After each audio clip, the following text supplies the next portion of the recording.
51st Date by Ashenafi. Interior Leo's house, living room night. The TV is on. Donald Trump is talking about making Canada 51st State. Interior Leo's house, bedroom night. Leo and Nicole make love. Interior Leo's house, living room night.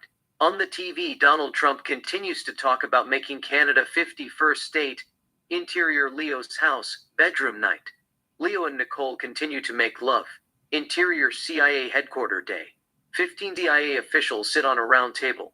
Veronica, the director of CIA, talks about the importance of Canada to the U.S. Veronica, Canada is the second richest country in the world, next to Russia with rich national resources. The populations of Canada are 40 million.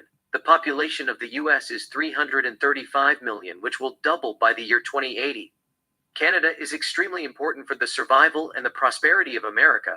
Without Canada, America will collapse like Rome. USA is losing, China is winning. Only Canada can save the empire of the US, with its rich natural resource. The snow in North Canada is melting. It will be home for our children in the future. Emily, are you talking about invading Canada? Peter, she is not talking about invading Canada. We'll invade Canada whether they love it or not. We just need an excuse to invade Canada. How do we silence the EU, United Nations, and NATO? Veronica, to be honest, I don't give a fuck about EU and the United Nations. They are irrelevant. We just need NATO to be on the same page with us. Thomas, what's the plan? We just can't invade Canada. The Congress will not approve it. Veronica, we are not going to leave it in the hands of the Congress, or rather it will be done behind closed door. No one must leak this. It's a national security. The excuse that we are going to use is Russia and China. We'll tell mainstream media Russia and China have thousands of spies, with Canada passport and citizenship. They have been operating on Canada's soil for decades, spying on America. If war breaks out between the US and Russia or China, they will annihilate the US within a week. Canada is liability, and it's a breeding ground for Russian and Chinese spies. They blew up major US weapon factories, Lockheed Martin, Boeing, RTX Corporation, and Northrop Grumman. Robert, when did this happen? Veronica, soon, in 2 weeks. Robert, I don't get it. Are we going to blow up our own gun factories, kill innocent people, Americans, and blame it on Canada? Veronica, it's a done deal. We'll raid Canada and arrest a couple of Russian spies and charge them with the crime and espionage, which will give us a ground to invade Canada. We will tell Americans that we are doing this to prevent nuclear disaster and prepare for World War III. The Congress cannot say no. Billions of people could die. It is not only that, but the Congress must also pass a bill. The president has the right to take lands from a nation, which the government of the US deems it as necessity or a threat for a national security and its existence. Under that act, we will integrate Canada with the USA. Int CIA headquarter, Veronica office day. Leo sits on the sofa, looking at Vogue magazine. Veronica enters the office, sits on the edge of her desk. Leo puts the magazine aside. Veronica lights a cigarette, takes a drag, and breathes out the smoke. Leo, are you okay? Veronica, I am fine. There is a silent moment. Leo, so, what's the plan? Veronica gives him the cigarette. Leo has a drag, breathes out the smoke, and gives her the cigarette back. Veronica kills the cigarette in the ashtray, removes her underwear, and throws it on the floor. She sits on his lap. Veronica, they gave us green light. Go to Canada and finish what you start. They kiss. Leo, I have one question. I don't want to kill Americans. Can we stage it? Veronica, we can, but we don't want to take a chance. FBI is going to investigate it. If they find out that CIA is behind it, we're done. They will leave us with no choice but to kill the project. She kisses him. They kiss more intimately. Exterior Canada airplane flying, day. An established shot of a Canada airplane flying in the sky. Interior Canada airplane flying, day. Leo sits in the first class, looking at a sport magazine. A stewardess named Abigail approaches him with drinks. She gives him a warm, beautiful smile, hands him a champagne. She says, "Enjoy your flight," and walks away. Leo takes a sip from the champagne and looks at his watch to see what time it is. Int strip club, night. On the stage, a girl named Natasha dances, stripping. The customers enjoy the show. Leo and Peter, who is a spy, sit at a table. Leo has martini. Peter has whiskey. Peter, how are we going to smuggle the weapons from Canada to the USA? I mean, why can't we use drones? Leo, we need evidence. CIA satellite has already captured us buying weapons from Iran and smuggling them to Canada. However, there is a slight change in plan. We will only hit Boeing. We are not going to touch Lockheed Martin, RTX Corporation, and Northrop Grumman. CIA didn't want to take a chance. Exterior British Columbia, truck today. We see a truck driving in the highway of British Columbia toward the border. Int truck moving today. A man named Paul is behind the wheel, driving. Exterior Canada-US border, day. The truck stops at the checkpoint. There are 2 U.S. Customs and Border Protection officers, Reggie and Lewis. Reggie asks Paul for an ID and paperwork. Paul gives him his passport and paperwork. Reggie looks at them. He gives them back to Paul and asks him to open the truck. Inspection. Reggie gets out of the truck, walks to the back of the truck, and opens the container. The truck is full of TV boxes. It seems that Reggie knows who Paul is. He is part of the team. He does not bother to inspect the items. Reggie nods his head. You are good. Paul closes the truck, walks down the vehicle, opens the truck's door, and gets behind the wheel. Int truck day. Paul starts the truck, crosses the border, and drives down the road. Exterior truck moving, day. An established shot of truck moving down the road. Interior truck moving, day. Paul takes out a cell phone from his pocket and makes a call. 4559, exterior park, day. Leo sits on a bench, feeding pigeons. His cell phone makes a sound. He looks at the number and turns it off. Leo gets up, throws the cell phone in the trash can, and walks down the park. Int truck, day. Paul throws his phone away as well. Int truck, container, day. We see weapon parts inside the boxes. 9M133 Cornet. Boeing Weapon Factory, St. Charles, Missouri, night. As established shot of Boeing Weapon Factory in St. Charles, Missouri. Exterior St. Charles, Missouri, forest, night. Paul and a man named Nicholas set up the weapon. 9M133 Cornet. Nicholas gets behind the weapon and fires it. Exterior Boeing Weapon Factory, night. The rocket flies in the air and strikes the weapon factory. Exterior St. Charles, Missouri, forest, night. Paul and Nicholas abandon the weapons and come to a Jeep which they park nearby. Exterior Jeep, night. Paul gets behind the wheel. Nicholas gets in the passenger seat. They start the car and drive through the forest. Interior CNN News, day. Anne addresses the news. Anne. An unknown group struck Boeing gun factory last night in St. Charles, Missouri, killing 9 employees who were working night shift. Homeland Security and FBI believe it is work of terrorists. They are investigating the case as we speak. FBI has found the weapon used to strike nearby in the forest. President Trump has vowed to bring the perpetrators to justice. Interior Oval Office, day. Donald Trump talks to the press. Trump. I'm told the missile that was found at the scene, 9M133 Cornet, was made in Russia. Law enforcement agents are doing everything in their power to solve the case and bring the bad guys to justice and prosecute them to the full extent of the law. Male Reporter 1. Do you believe that Russians have something to do with it? Trump. I am not ruling anything out. It could be the Chinese as well. I heard that they didn't like we were doing business with Russia. They want to create tension. Right now, we don't know who is behind it. FBI, CIA, DHS, Department of Homeland Security, and state and local police. They all are investigating the case. It is a matter of time before they bring them to justice. Male Reporter 2. There is rumor that Russians smuggle the weapon through the Canada and US border. If it is true, what kind of message you want to send to Canada? Trump. Canada is in big trouble. I can tell you that for sure. They are compromising Americans' national security. I'm told Canada is the breeding ground of foreign spies. China, Iran, and Russia are spying on us. They have carried out a series of cyber attacks against Americans and other criminal activities. We are doing everything in our power to make Canada 51st state and stop our enemies from destroying America. We need Canada to prevent World War III and nuclear attacks. Interior CIA Headquarters. Veronica's office, day. Leo and Veronica watch the news. Veronica, what do you think of him? Leo, nothing. Veronica, I like him. Nobody takes him seriously. They all think he is crazy. That works in CIA's favor. You have to be a little bit crazy, or rather put a leader who is a little bit crazy to break a law. If things go south, you will blame him. If things do work out, they all will say that he is genius. We can live with that. What they don't know is he is only following order. We're the one who are crazy. The plan would have never worked if we appointed a leader who is sane like Camilla Harrelson, Leo. Still, we cannot leave it on the hand of Congress.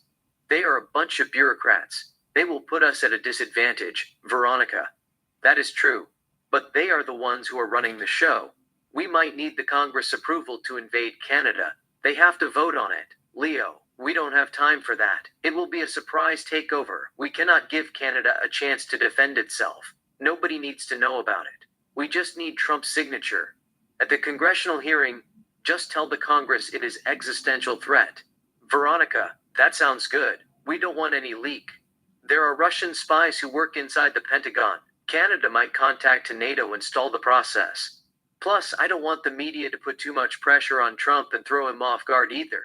I'll get his signature as soon as possible. Interior CNN headquarters, night. Anne addresses the news. Anne, Department of Homeland Security has arrested the main perpetrator of Boeing attack after they got tip from CIA. His name is Sergei Boris. On the side of the screen, we see the photo of Paul Anne. He is dual citizen of Canada and Russia. CIA believes that he works for FSB, Federal Security Service, Russian Secret Service. In addition, they found Chinese passport in his possession. CIA stated that over 20,000 Russian, Chinese, and Iranian spies resided in Canada. Canada is haven for spies who wanted to destroy American, and it's his value, democracy, liberty, equality, and justice to all.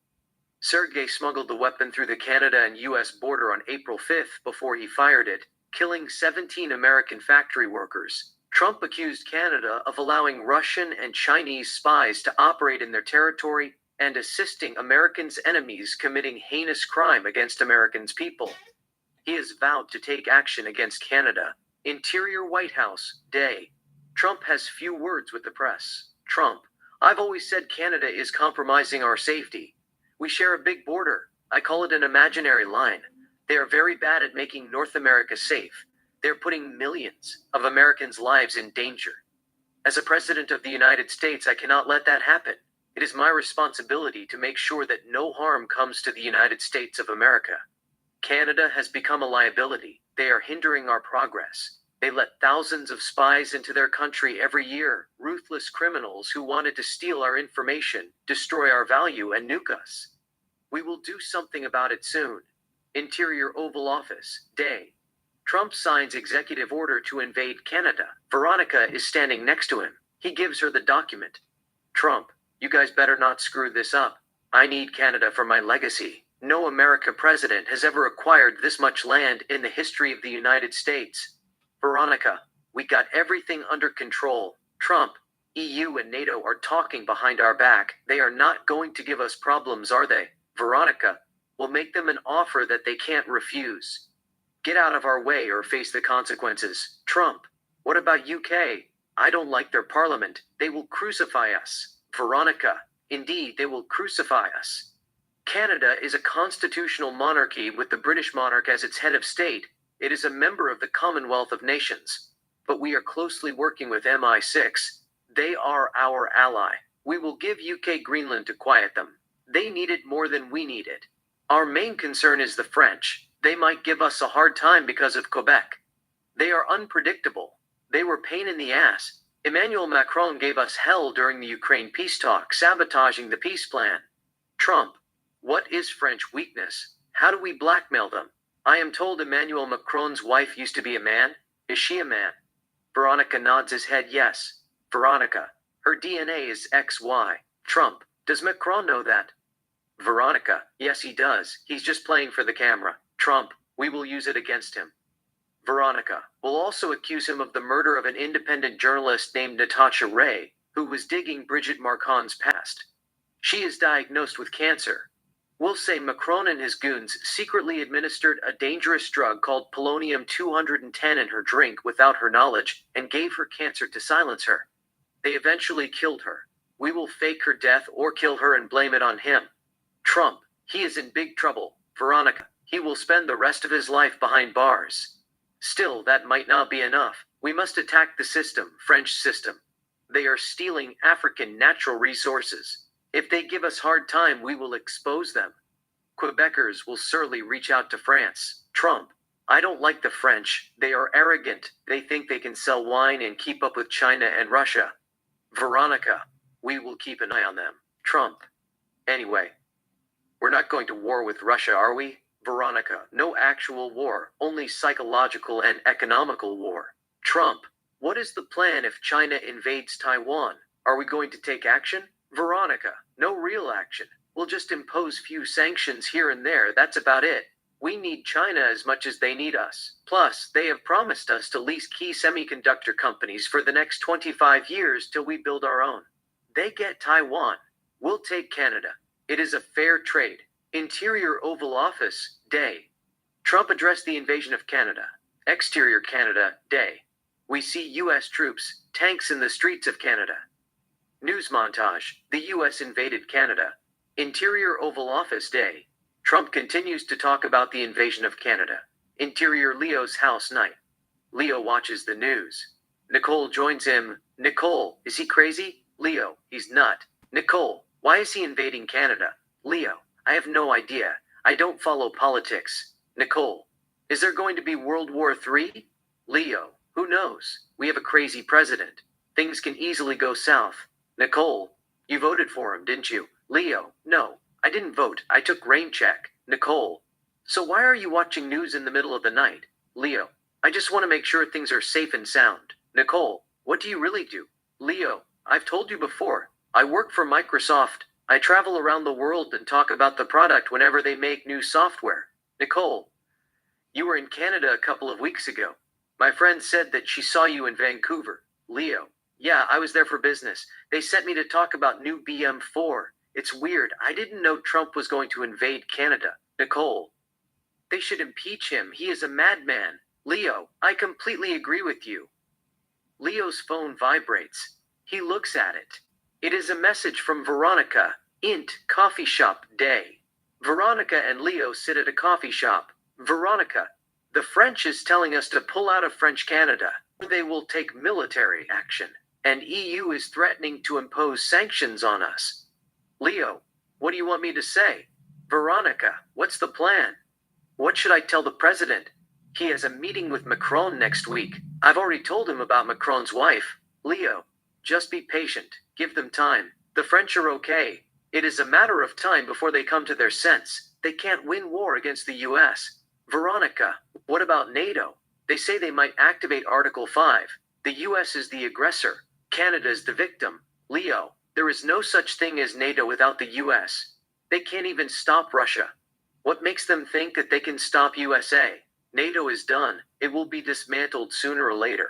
Veronica, I'm a little bit worried about UK. They have high moral campus, so to speak, but they all think that they are the good guys. The UK Parliament has already condemned our action.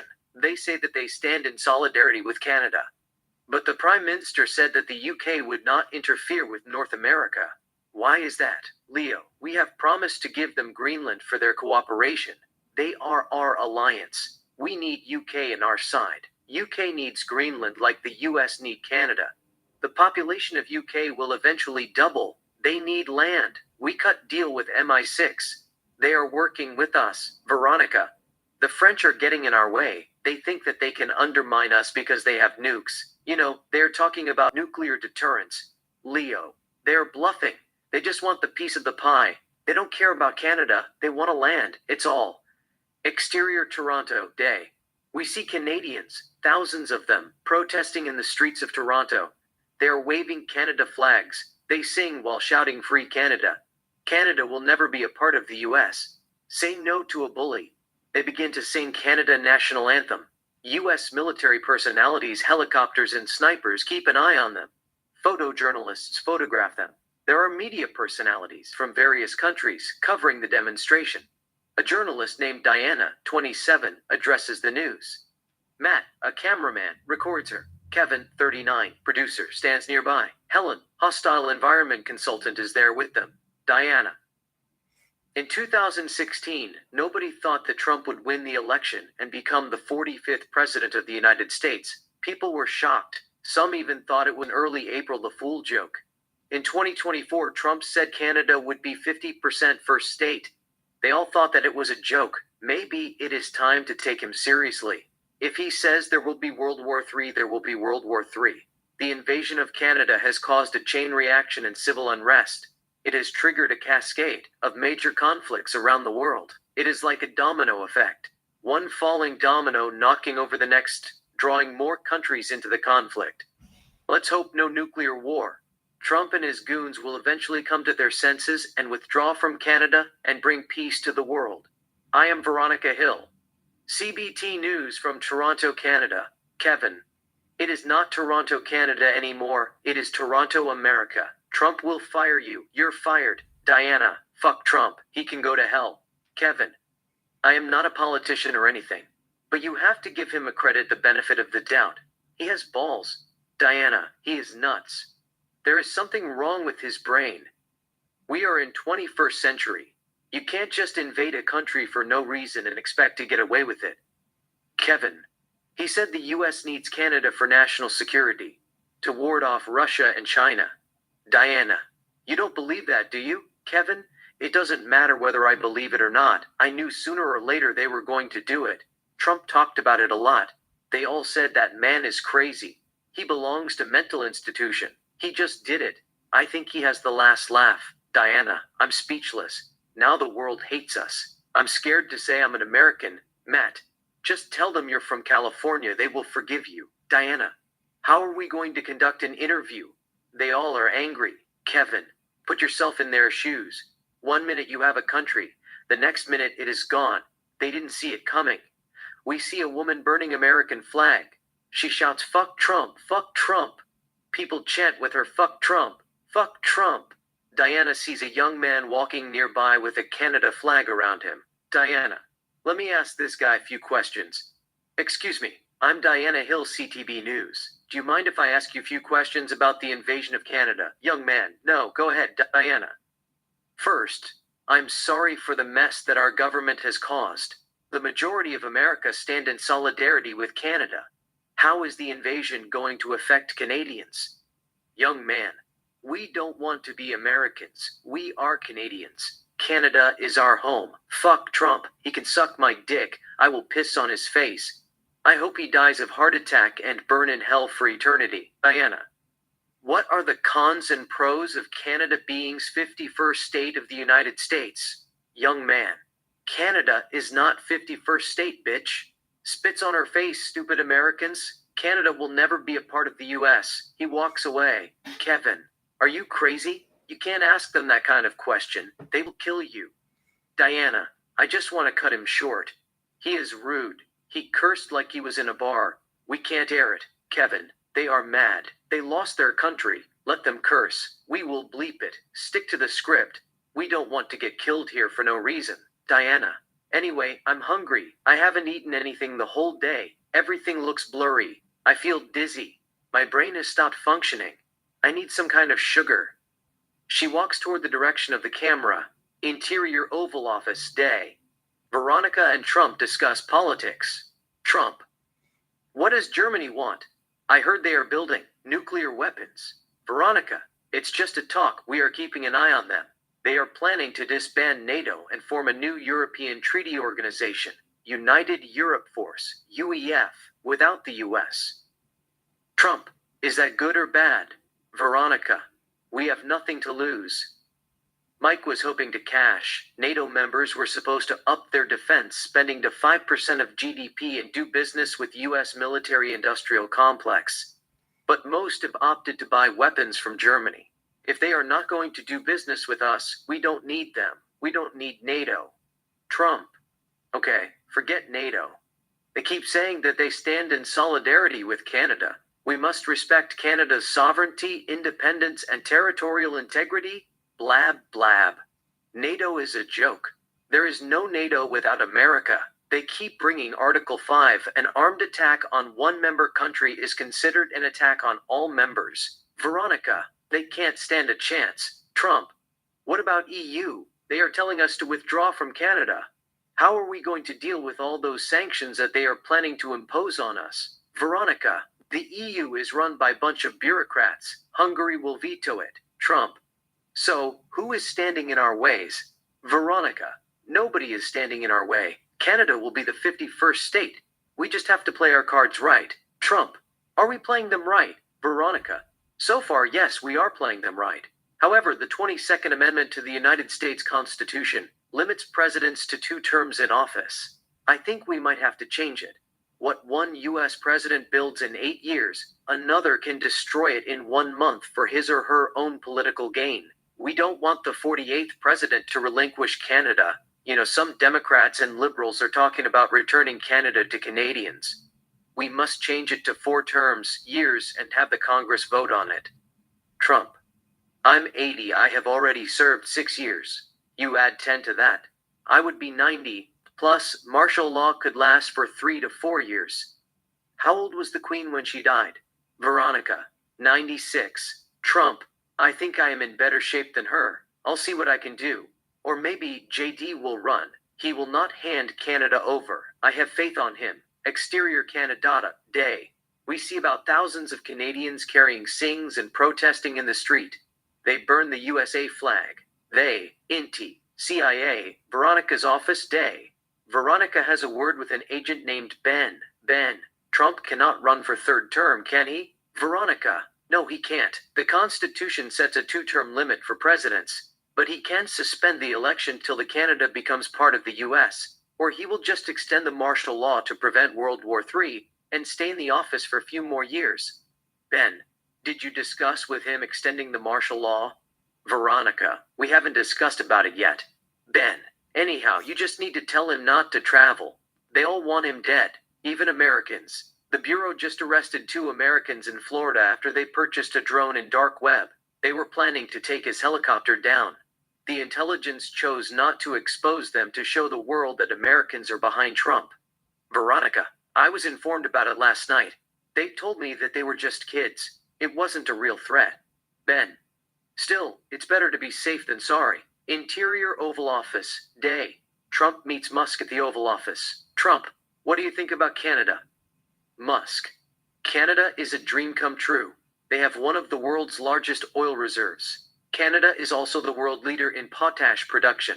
They are among the top 5 producers of aluminum, cobalt, diamonds, gold, platinum, and uranium.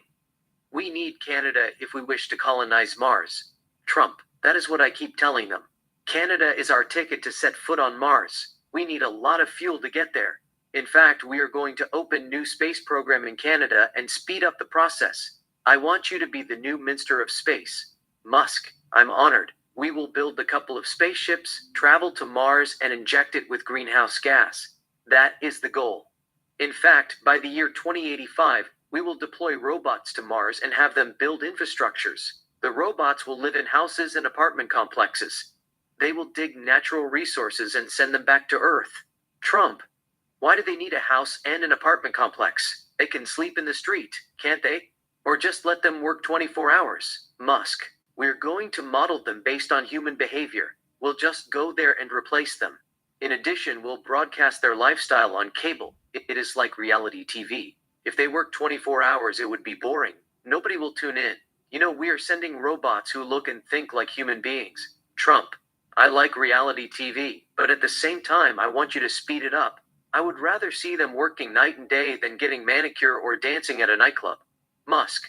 Of course, we will send robots, or rather machines that work non-stop, injecting greenhouse gas, growing trees, digging natural resources, etc. But at the same time, we'll send robots that learn through experience and evolve like human beings. We will learn a lot of things about AI, robots, and machines. It is like hitting 2 birds with 1 stone. Trump.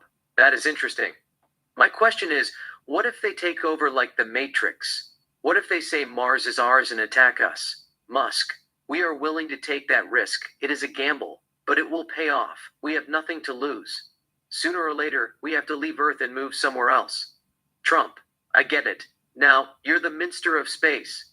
We are counting on you to take us to Mars. I want to see the flag of the US on Mars before I die. Can you promise me that? Musk. Sure. Give me 10 years the max. I'll do everything in my power to make it happen. Trump Jr. walks in. They all greet. Trump looks at Musk. Trump. Let me have a word with my son privately. Could you step outside for a couple of minutes? Musk. Right. Musk steps out. Trump Jr. Why are you giving Greenland to UK? We worked hard to acquire it. Trump.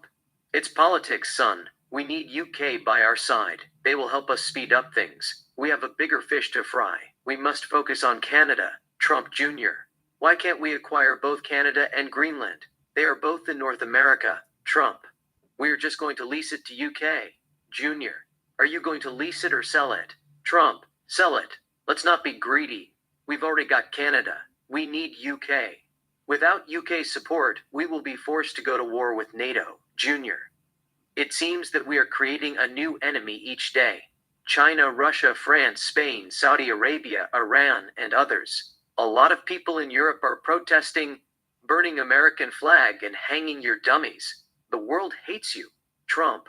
I can leave with that, but I can't forgive myself if anything happens to you. I don't want you to travel outside the USA. No more Greenland or red or blue land, whatever land it is. Just take a break, play golf, spend quality time with your family. Junior, I can still help. I believe in your vision. Who knows? Maybe one day I will be the president of the United States myself. Let me learn from the best. Trump, I am doing this for your safety. I know you are an intelligent man, but they will hurt you to hurt me. I can let that happen. Junior, it's too late for that.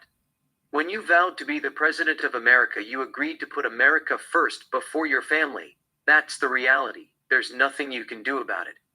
I want to serve my country and do it to the best of my ability. Trump. Okay, you will be the first governor of Canada, or temporary governor of Canada, appointed by the president. How does that sound? He is speechless. He says nothing. Trump. What's it, Junior? Nothing. I'm speechless. I didn't expect that. Trump. Son, I have always had faith on you. You got this. It is a piece of cake. Let's make America the greatest ever. Junior. Okay. Wait, China just invaded Taiwan. Are we going to act? Trump. No, son. Let them invade it. We will not go to war with China. Our main focus is Canada. We need the people of America to support us. We need the media to talk about what Canada means to the US in the future. Just brainwash them. We need a minster of public enlightenment and propaganda. Interior MAGA headquarter, talk show day. George, MAGA propagandist, talks about the importance of Canada to America. George, this is MAGA, Make American Great Again, my fellow Americans. Today I want to talk about why Canada is so important to America, economic standpoint, and why we should stand by Donald Trump 100%. We have been babysitting countries for centuries as a global policeman, policing and protecting other sovereign states' freedom and prosperity against the forces of bad luck and idiocy at the cost of our taxpayers' tears, sweat, and blood. Just 5 years ago, we gave Ukraine $350 billion just to waste it and pick up a fight with a nuclear-armed power in the name of fake democracy. Luckily, President Donald J. Trump, Mr. MAGA himself, came to our rescue. He saved us. He lifted us out of the pit of darkness, despair, and nuclear catastrophe. I don't know what the fuck the Dems were thinking. I sat and watched in shock Congress Democrats passing one bill after another. Billions of dollars aid to Zelensky and Ukraine corrupted officials. They kept saying Putin is going to invade Poland and Europe. Please give me a break. It was a proxy war to enrich the military-industrial complex. It's what it is. Instead of doing business with Russia, the largest country in the world, with rich natural resources, gas, oil, aluminum, and others, protect American interests at all costs, and strengthen the U.S. economy, they chose to play brain dead. To be honest, I didn't know what to make of it. It was pure stupidity, ignorance, arrogance, and lack of leadership. I was ashamed of by U.S. politicians. They watched China cruising past us with sirens blaring, bricks, U.S. business and corporates, lost trillions of dollars for no reason. Come on, America. It is time to look after ourselves. It is time to make some noise. Canada has abundant natural resources, oil, gas, rare minerals, hydropower, etc. It is the second largest country in the world. China is destroying us. We can't keep up with them. China is a leading producer and processor of numerous critical minerals, including rare earth elements, graphite, lithium, and others. 60% of worldwide production and 85% of processing capacity. It is a matter of time before we Americans take order from them. They are pulling the strings. They are running the show. They are taking advantage of cheap labor costs and manufactured goods. Around 70% of economies trade more with China than they do with America. They are dictating global order. We need Canada to compete with them, increase production, and be the face of the new world order. President Donald Trump said we need Canada to send MAGA to Mars and conquer the universe. We need Canada for a lot of things. The snow in North Canada will eventually melt and become habitable. We will open a lot of factories, boost output, elevate the quality of life domestically, import goods and service around the world, thrive, and make America the greatest ever. Some say I'm proud to be an American. Yet, you hear them saying free Canada, free this, free that. Others say I love America. When you ask them how much do you love America? Enough to fight for it, but not enough to die for it. On the other hand, MAGA are passionate about America. They put America first over everything but God. They are willing to lay down their lives for America. It's what it is. They will give their heart and soul to make sure that America is at the helm and remain a global economic and military powerhouse with the world's largest GDP, gross domestic product, and the US dollar being the world's reserve currency, and cultural influence, technological advancement, geographic advantage, and demographic strength. Be a part of a revolution. Make America the greatest ever. Interior Oval Office, Day. Trump has few words with Veronica. Trump, the French accused us of being a bully at the UN meeting. Macron said all countries in the world must get together and take actions against America. I am sort of confused. Are they planning to take military action against us, Veronica? No, only sanctions. Cut the US from the rest of the world. We have a veto power. Trump, what do we import? Veronica, we import a lot of things: vehicles, corn, mineral fuels, oil and gas, industrial machinery, and others. Trump, how did Russia manage to survive sanctions that EU and US imposed on them? Veronica, by doing business with China, Africa, India, Southeast Asia, and Latin America. Trump, who are our allies? Veronica, the UK, Japan, South Korea, India, Israel, Brazil, and Australia. Trump, who is against us? Veronica, EU. Trump, EU needs to take it easy. Strong USA means peace. Trump looks at a picture of a t-shirt. Trump, what is that shirt? Evil is darkness. We must fight darkness to the last human light.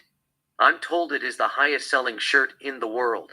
Bob Marley's Redemption song is the #1 song around the world. What that guy's name? Weekday, weeknight? Veronica, The Weekend.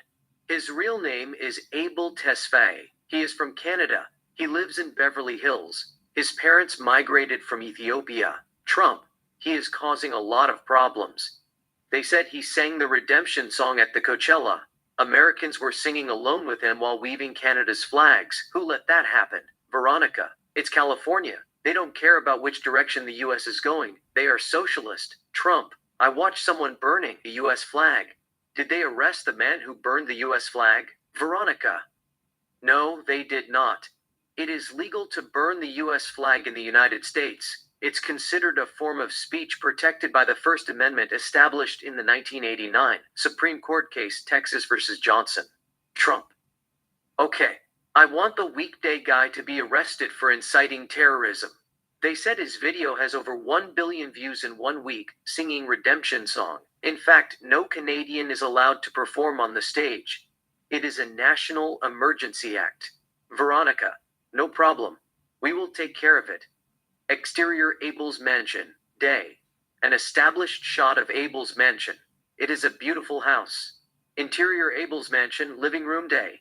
Abel, The Weekend, Drake, 4 young men, Lucas, Jason, Liam, and Noah, and 4 girls, Mia, Ava, Sophia, and Charlotte, sit at the main coffee table discussing music.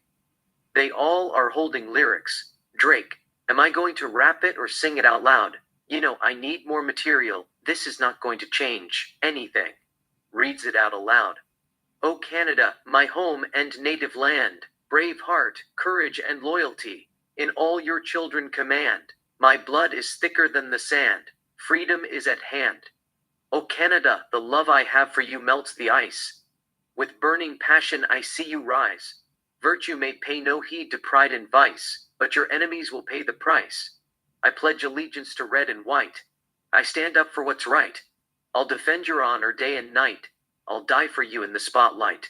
The question is to be or not to be. Oh Canada, you always bring out the best in me. I float like a butterfly and sting like a bee. I can assure you that your children will create a nation with widespread happiness and prosperity. May glory be upon thee. The true north forever strong and free. This is nice, but I want to hit them hard. You know, instead of I float like a butterfly and sting like a bee. Oh Canada, you always bring out the best in me. I'll crush your nemesis and make your name synonymous with victory. The true north forever strong and free. Right to the point. Lucas, we will work on it. You know, I thought that we might want to tone it down. The violence. We need support from other countries and global community. We can always take Malcolm X approach. He believes that freedom is a fundamental human right that people must fight for and take for themselves. He said it's the ballot or the bullet. It's liberty or it's death. It's freedom for everybody, or freedom for nobody. On the other hand, Gandhi said, nonviolence is the greatest force at the disposal of mankind, and eye for eye only ends up making the whole world blind. Noah, it doesn't matter, we'll fight them to the last Canadian. Jason, you can't be serious. Trump doesn't care, he will kill all of you in a heartbeat. Noah, let him try. Abel cuts him short. Abel, to Jason, why are you always negative? Earlier, you said Canada should join America. Canadians have nothing to lose but healthcare. I invited you to my house to help us design the sound. We don't need your fucking opinion. Keep it to yourself. Jason, I'm just saying Canada and USA are one and the same. They are separated by imaginary line. Join us. Abel throws the whiskey on his face. Jason grabs his shirt. Abel swings at him and hits him in the head. They begin to fight. They quickly separate them. Drake holds the weekend. Lucas holds Jason. Drake, chill down, stop it. Both of you, be cool. Abel curses him. Jason says, brings it on. What's up? Abel screams at him. Abel, get the fuck out of my house. I never want to see your face again. Faggot, get the fuck out of my house. Ben and Elijah, Abel's security guards, enter the room. They escort Jason out of the house. Abel, I told him to cut it out. The motherfucker doesn't listen. Mia, it's a joke to Americans. They don't care. Liam, fuck them. They just can't invade someone's country. It's wrong. Charlotte, they planned it ahead of time. They keep saying they are defending their country from China and Russia. It's an excuse. They are only interested in our natural resources. Drake, we have to unite and stand up to a bully. A bully won't win if we are all united. Stand up for our freedom. We must confront our adversary by any means necessary. It's up to us to unite all Canadians with music. Let's not little things ruin our fight. Abel, you're right, man. I just lost it. He kept getting in my nerves. I am cool. Where were we? Lima. Drake was talking about we should hit them hard, and Lucas was saying we should keep it mellow to attract the global community. Like Bob Marley's Redemption song. Abel, we can do both. I'll do melody part. Drake, you will hit them with fire. In fact, we will create an album under the title of Redemption Songs. Top 10 Canadian artists. Drake. That's brilliant idea. They shake hands with style. Sophia. Who do you guys have in mind? I mean, you can't invite all of them. Drake. Give me 10 famous Canadian artists. Ava. Number 1, we got Celine Dion. Sophia. How old is Celine Dion? Ava. Let me check. Ava checks it on her cell phone. Ava. She is 58. Liam. I heard she was sick a couple of years ago. Ava. Let me check it. She checks it. Ava. Celine Dion has been battling stiff person syndrome, a rare neurological disorder that affects her ability to walk, talk, and sing. She's canceled tours and postponed shows, but has made a comeback with the help of physical therapy and a repurposed drug. Drake. Forget Celine Dion. Let her heal. We don't want to put too much stress on her. Ava. Okay. We got Justin Bieber, Avril Lavigne, Shawn Mendes, Michael Bublé, Tate McRae, Carly Rae Jepsen. Abel. What about Alanis Morissette? How old is she? Ava. I don't know. Let me check. She checks it. Ava. She is 53. Drake. She is a legend. But I doubt she is right for the album. We need young blood. Abel. We have enough male artists, young and old. But we need female artists regardless of age. Lucas. What about Sarah McLachlan? She is Canadian. How old is she? Sophia. She is 59. Give me 1 second. Sophia types famous Canadian singers. She goes through the list. Sophia, we have Rev. Age 29. She is a Quebecer. There is a girl named Ruth B. She's 31. Lucas. I know her, Ruth. Her parents are from Ethiopia. Ava. What about Fauzia? She's an amazing singer. Her parents are from Morocco, but she grew up in Canada. Drake. 25 songs, 12 artists, 6 female, 6 male, future generation. Male, me, Drake, Abel, Justin Bieber, Michael Bublé, Shawn Mendes, and Scott Helman. Female, Tate McRae, Avril Lavigne, Carly Rae Jepsen, Rive, Fauzia, and Ruth B. We will record the legends separately like Alanis Morissette and Bryan Adams. And instead of naming the album Redemption Song, we will name it Forever Canada. Lima. Who is going to write the lyrics? They all look at Lucas. Drake. Where is he from? To Lucas, where are you from originally? Lucas. I was born in New Delhi, India. My parents moved to Toronto when I was 2 and they asked for political asylum. I consider myself a Canadian. Drake. How many songs have you written? Lucas. A couple. Abel. He has written 8 patriotic songs. I didn't want to do it by myself. That's why I invited you. FBI and SWAT team break the door and enter. They swarm the house and come to the living room. SWAT 1. Don't move. Drop everything. Don't anybody fucking move. They all put their hands up. They point the gun at Abel. FBI 1. Abel Tesfaye, you're under arrest for terrorism. 2. SWAT cuff him and escorts him out. Interior White House, West Wing, Vance's office day. J.D. Vance has a word with Veronica. A man named Gary sits at sofa drinking whiskey. Vance, it's a total chaos. The Bible says for nation shall rise against nation, and kingdom against kingdom. There will be wars, rumors of wars, famines, pestilences like COVID-19, and earthquakes. People will stop loving each other. It feels like the end of the world, doesn't it? Veronica, we will be fine. We just need Putin and Russia to take it easy.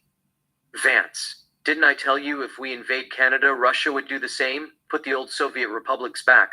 Veronica, we can't control what Russia does. We can only control what we do.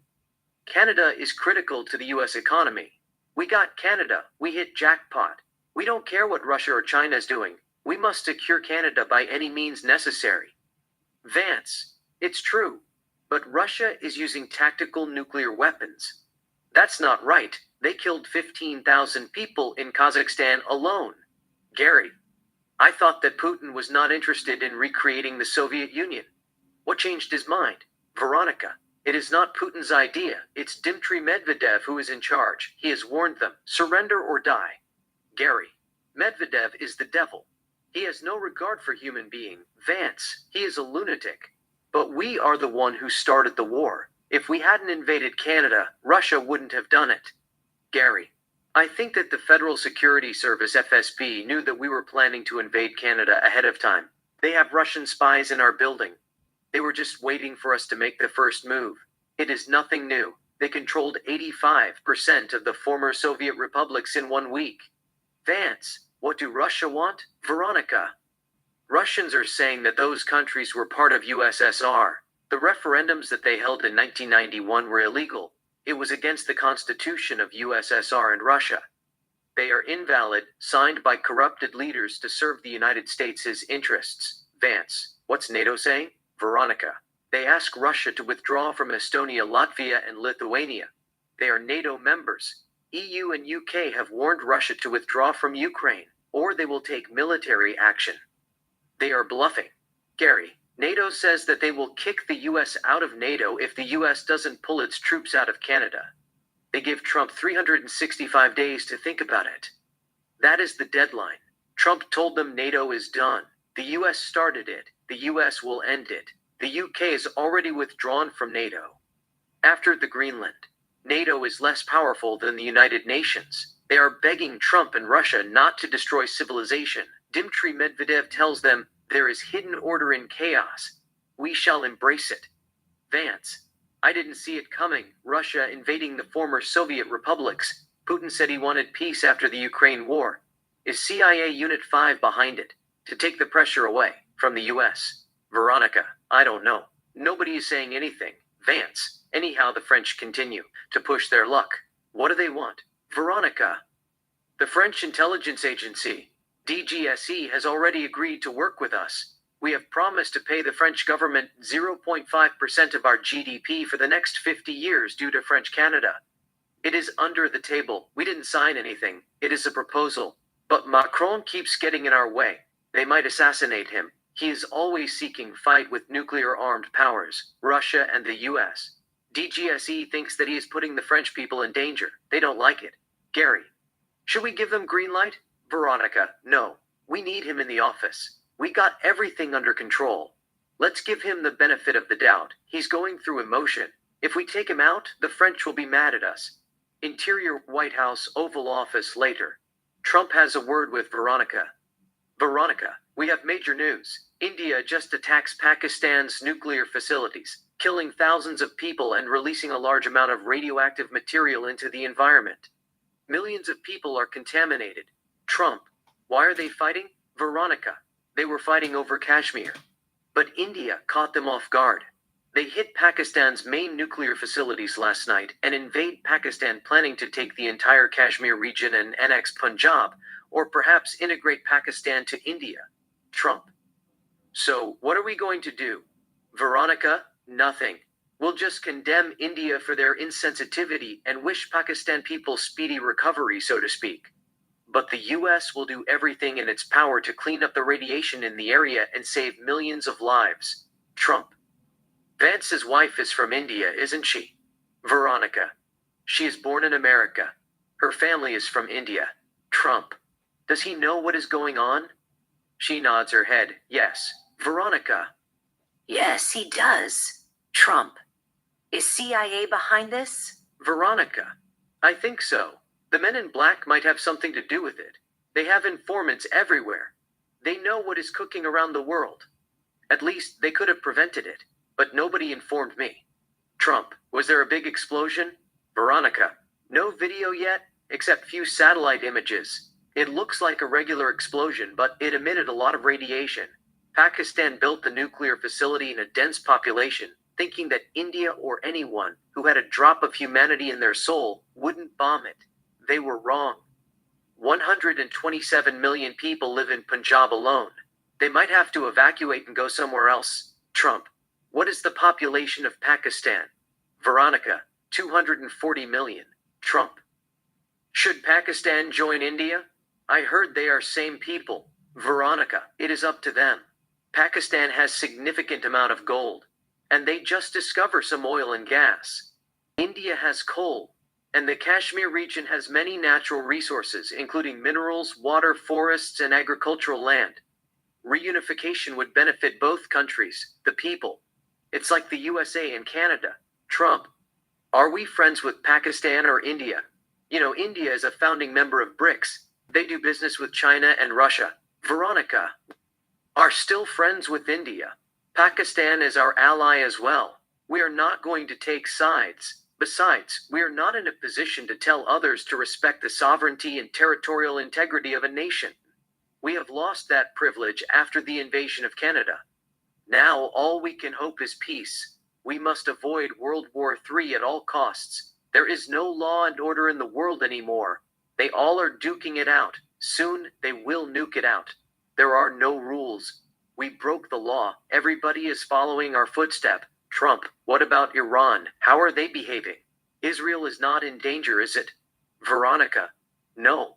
They are not in danger.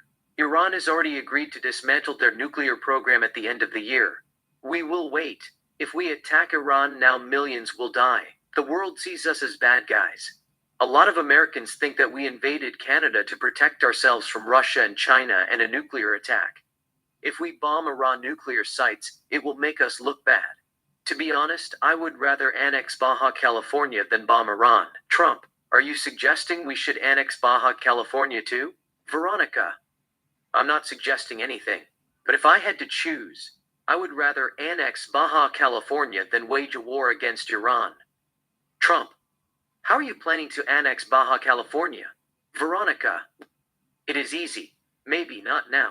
But in the near future, we might invade Mexico using drug and mass immigration as an excuse. We are not going to take everything. A couple of miles buffer zone between the border of the US and Mexico, and the entire Baja California for national security. We put a puppet government to run the country. At the same time, we'll build schools and hospitals for the troops who are stationing there to protect the borders, a very expensive community. After a couple of years, we will make them an offer that they cannot refuse. The US will annex the entire territories that we are occupying, or the government of Mexico would lease us Baja California for 50 years. Plus, we will add a shady deal that the citizen in Baja California can declare independence, or the US will permanently keep if Mexico cannot pay its debt. Mexico owes the United States a lot of money, including on water rights and foreign debt. Not only that, we will also charge them money that we spend building the communities on the border areas. In addition, the US will sue the government of Mexico billions of dollars for wrongful death that caused by drugs throughout America. We'll exaggerate it. They can't pay us. They have no choice but to forfeit Baja California. Trump, that is smart. Why can't we do it right now? Canada is a done deal. I don't have a lot of years. I wanted to be remembered as the president who brought Canada and Baja California to America. I want to see my face on the $100 bill.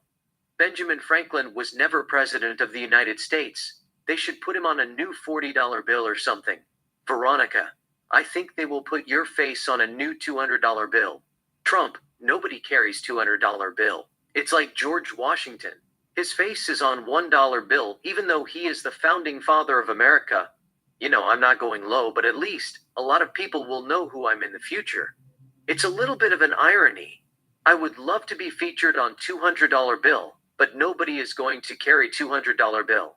Instead, I'll pass a law to Congress to put me on $100 as a token of appreciation for bringing Canada back to America. Veronica, where are they going to put Benjamin Franklin? Trump, I don't care. He has never been elected. Let them put him on $200 bill. I will trade places with him. Veronica, it can be done. We will make it happen. Trump, who are the presidents on Mount Rushmore? Veronica, George Washington, Thomas Jefferson, Theodore Roosevelt, and Abraham Lincoln. Trump. Okay, I understand why George Washington is up there. He is the first president. Abraham Lincoln ended slavery. But what did Thomas Jefferson and Theodore Roosevelt do? Veronica. To be honest, I don't know what Theodore Roosevelt's major accomplishments beside declaring war on Nazi Germany and building the Panama Canal. But Thomas Jefferson did a lot of things to this country. He literally wrote the Declaration of Independence. Trump. I'm just saying I deserve to be there as well. On Mount Rushmore. There is no president like me in the history of America. Veronica.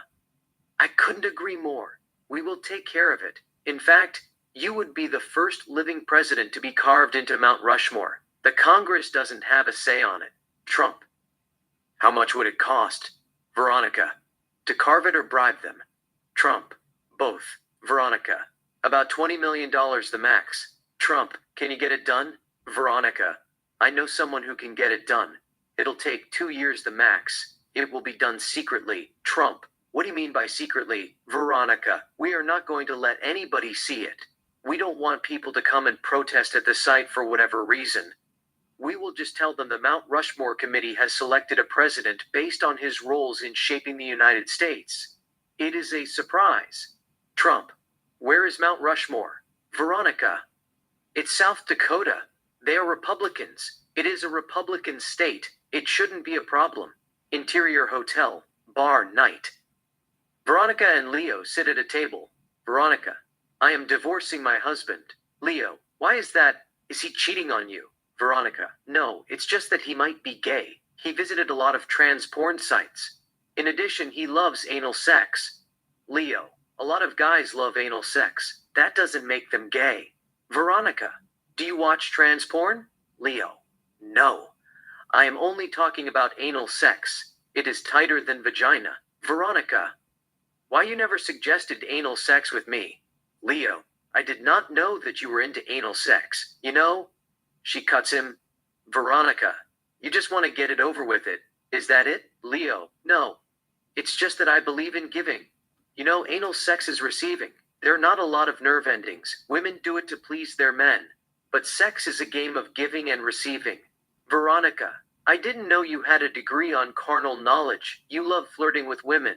Leo, what can I say? I have always been a bit of a ladies' man since childhood. I enjoy figuring them out.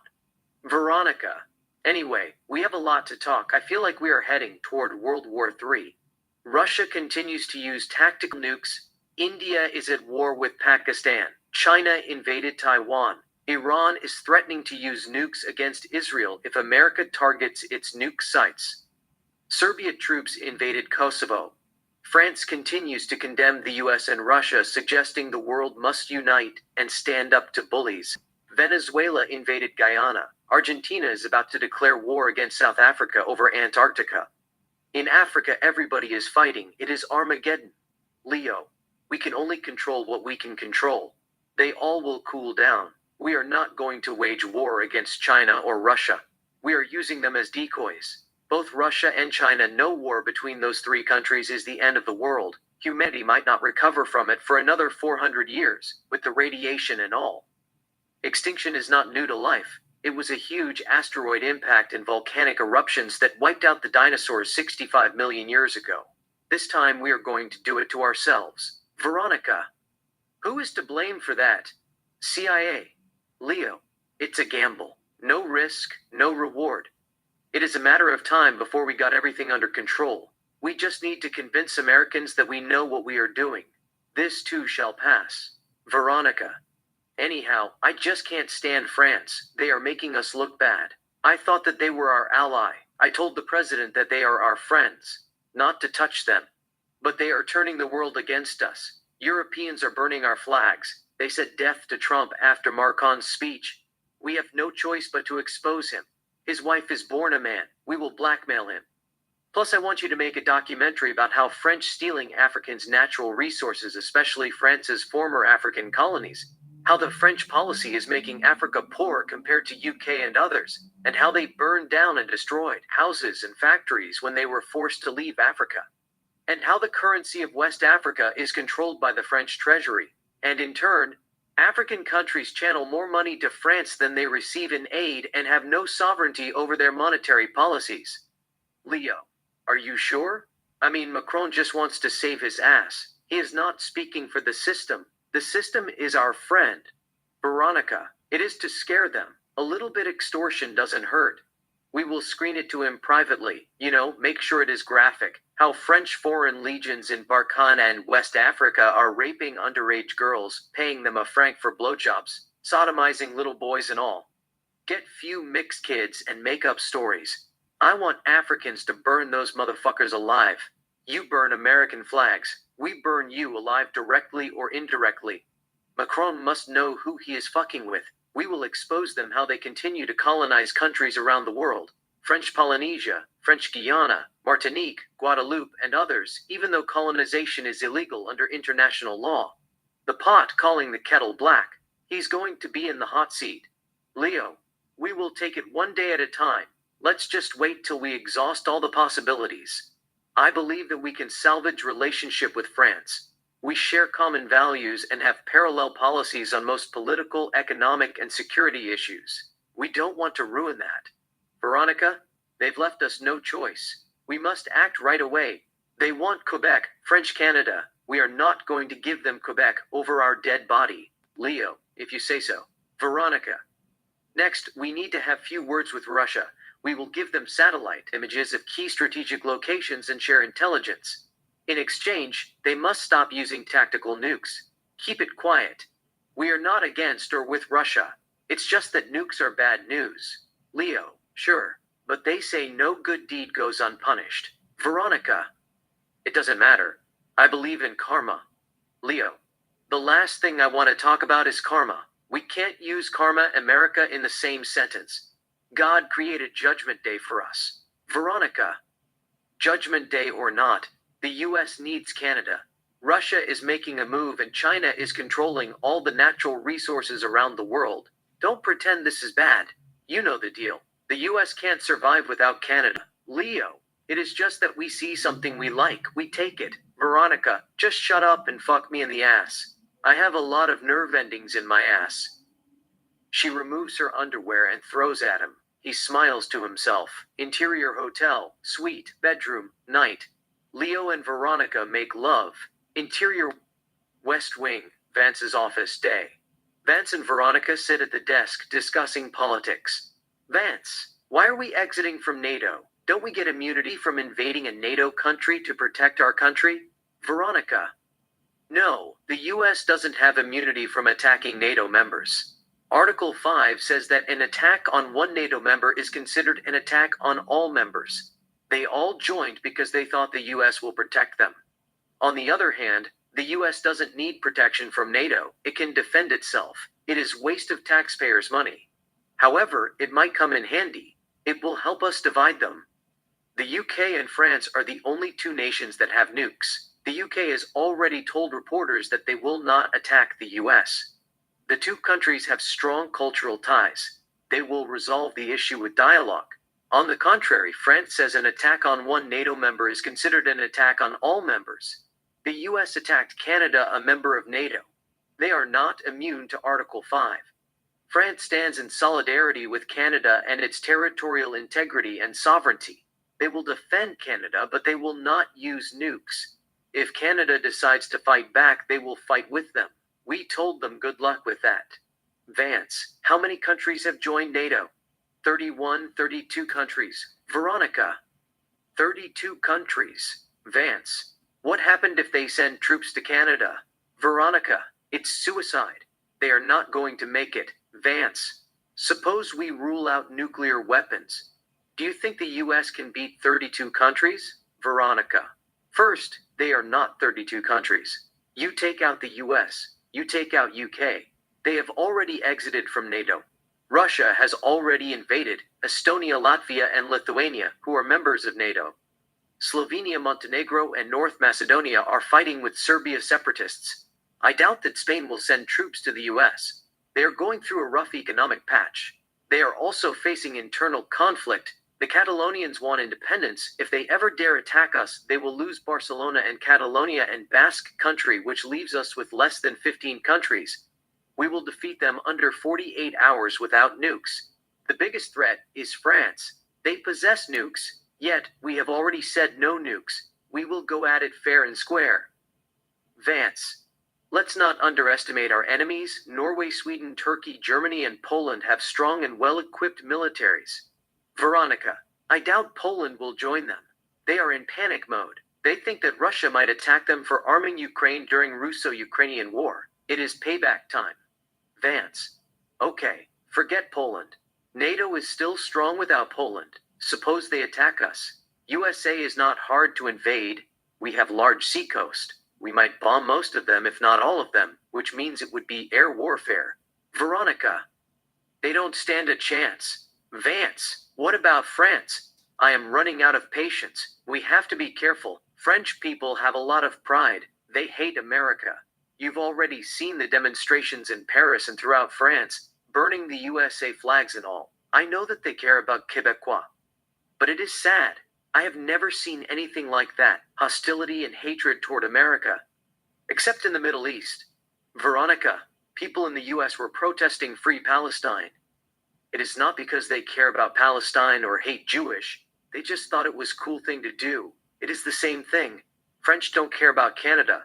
They're just taking their frustration out on us. Vance, it doesn't matter. We have to keep an eye on them. They have nukes. Veronica, we should have divided Greenland between the UK and France. The UK keeps North Greenland, and France gets South Greenland, or East and West, something like that, instead of just giving everything to UK. That's why they are mad. They think that we are taking them for a fool. The UK gets Greenland, we get nothing. I can't be ignored, we hurt their ego. Vance, fuck them. They all would have been speaking Germany without the US. It's a calculated move. We gave the UK Greenland because Canada used to be under British rule. Canada and the United Kingdom share a monarch, King Charles III. And they are both members of the Commonwealth of Nations. In addition, they promised us to leave NATO. Veronica, I know that. But we took them for granted. Jerry said the French are feeling like how Rodney Dangerfield was feeling. I don't get no respect. They don't get no respect. The US underestimates their power. Vance, what power are we talking about? Tell me it's not nukes. Veronica, France is a powerful nation with strong economy, military capabilities, cultural impact, and position as a permanent member of the United Nations Security Council. They have already imposed sanctions on us for invading Canada. Vance, they are just playing hardball. Plus, they want to please their citizens, who sympathize with Quebecoises. Veronica, who knows, maybe they want to purchase Quebec from America. Vance, it's too bad. French Canada is not for sale. They laugh moderately. Intia, Cafe today. Veronica and Vance sit at a table talking about work. Veronica has coffee. Julia has tea. Veronica, the military industrial complex is giving us hard time. They are dumb as fuck. We can't offer to start proxy wars as we please. We are at high alert. One wrong move can ruin everything. We need Canada for economic security. Besides, things are changing. The world is catching up to us. Someone must tell them we are not living in multipolarity world. There are other global powers. We can't offer to put Americans' people's lives at danger. Julia, 30% of our budget comes from military-industrial complex. Without them, we can't function, so to speak, but they pay our expenses. Veronica, Trump will change that. Instead of giving the money to military-industrial complex, he has promised to give us the money directly. We are the one who are in charge. It is a sensitive matter. If we make a mistake, World War III will start. That's why we have to cut ties with the military-industrial complex. This must be done carefully. The military-industrial complex want war against EU and NATO. It is a bad idea. We don't want war. We must put them back in their place. Greed leads to destruction. Julia, the military-industrial complex loves to live on the edge of destruction. They get high on chaos. Veronica, they are lobbying to wage war against EU and NATO countries that are providing military aid and weapons to CRM Canada Resistance Movement. In addition, they asked us to start a proxy war between Turkey and Greece over Cyprus and islands near Turkey territories, due to Turkey arming CRM. They don't know how deep in trouble the US is for invading Canada. They have already made billions of dollars. There are thousands of tanks in Canada, just for a show. Julia, the government didn't buy those tanks and weapons. They rented them. Veronica, it is the same thing. Military-industrial complex made billions of dollars renting them. If the US goes war, the government has no choice but to purchase the tanks, which means more money to the military-industrial complex. You know, I don't have problem with the military-industrial complex making billions. I'll let it slide as long as we get Canada. But at the same time, we must be careful. We can't let them call the shots. It could lead to World War III. We don't work for the military-industrial complex. We work for the government of the United States. I know in the past we all did what we had to do. It is what it is. Now it has reached a boiling point. This is a whole new ballgame. We can't offer to make a mistake. Julia, so what are we going to do about the Canada resistance movement in Russia and northern Canada? They are terrorizing Alaska and North America, blowing up factories and government buildings and American-owned companies and institutions. It is pure terrorism. Veronica, military-industrial complex created the Canada resistance movement so they could sell weapons. It is stupid. They are working with ex-CIA agents. Nonetheless, we are not going to go to Russia and attack them. Instead, we will take out their leaders one by one. We know who they are. Julia, what about volunteer fighters around the world? There is a website. They are recruiting fighters around the world to join Canada Resistance Movement. CRM has office in Russia. They have just opened office in China, France, Iran, and North Korea. In their website, over 10 million people have shown interests, joining their cause. The majority of them are from the Middle East. They are recruiting fighters like ISIS. They are even recruiting fighters here in the US. Veronica, it's just propaganda. We'll destroy their website. Julia, Japan has condemned the invasion of Canada. Are they our ally or enemy?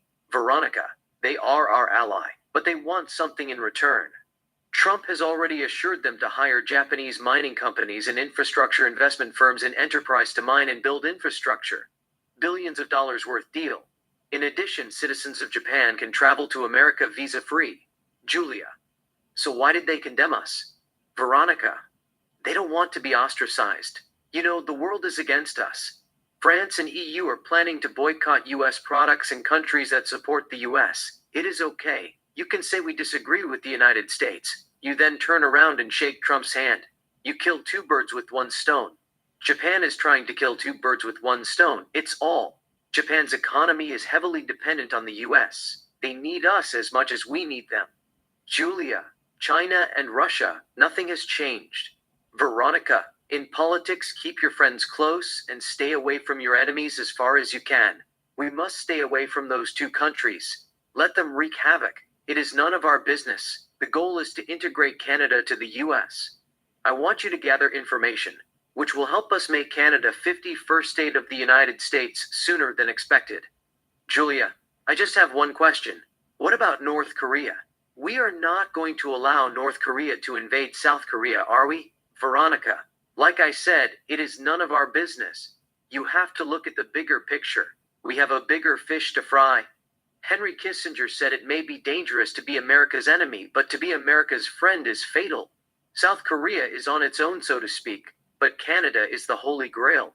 We are not going to fight over a teacup. We must avoid war with countries that have nukes by any means necessary. Julia, I'm just curious. Who would win the war between North Korea and South Korea? Veronica, without the help of the US, South Korea can't stand a chance. All North Korea has to say is surrender, or we will drop a nuke in Seoul. End of the story.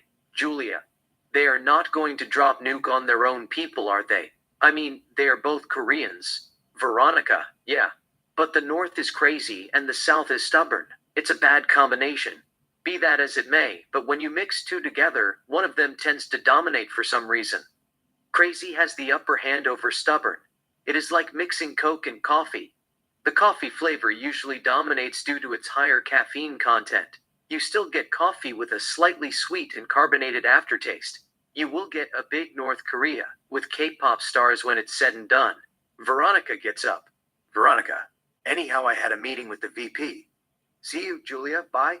Veronica walks toward the direction of the camera. Interior West Wing, Vance's office day. Vance has a word with Veronica. Vance, what do you think of Israel? Veronica. Jesus Christ, Mary Magdalene, Moses and the Ten Commandments and Bible. Vance, seriously. Veronica. Israel is a step ahead of everybody. They are very good at exploiting their enemy's weakness. For example, if you go to Egypt and ask Egyptians what country do you hate the most, 85% would tell you Israel. Israel has never trusted Egypt. They knew it's a matter of time before Egyptians appoint an Islamic fundamentalist leader and declare some kind of holy war against Israel sooner or later. To prevent that from happening, Israel went down Ethiopia and built a dam on Blue Nile, technically speaking, but they were behind the building of Grand Ethiopian Renaissance Dam, secretly funding it. Mossad has written all over it. They want to use it as a leverage. Egypt is a desert. Without the Nile River, Egypt's economy would collapse. No agriculture, no drinking water, and no industries. The majority of Egypt's water supply depends almost entirely on the Nile. 80% of the water comes from Blue Nile. First, Egypt said that they wouldn't accept refugees from Gaza. The US threatened to cut their water supply. With the advice of Israel intelligence, Egypt had no choice but to take them. Vance, we need Israel on our side. Veronica. They are on our side. They openly supported the invasion of Canada as national security to prevent World War III. And they doubt that Canada is better off the US. Canada should join America and form a powerful nation. Vance, Arab nations are talking about waging war against Israel. They think that Israel can't stand a chance without America. What are we going to do about it? Veronica, what is the population of Israel? Around 10 million. The US will take all of them. Vance, what do you mean the US will take all of them? Veronica, I had this bad feeling.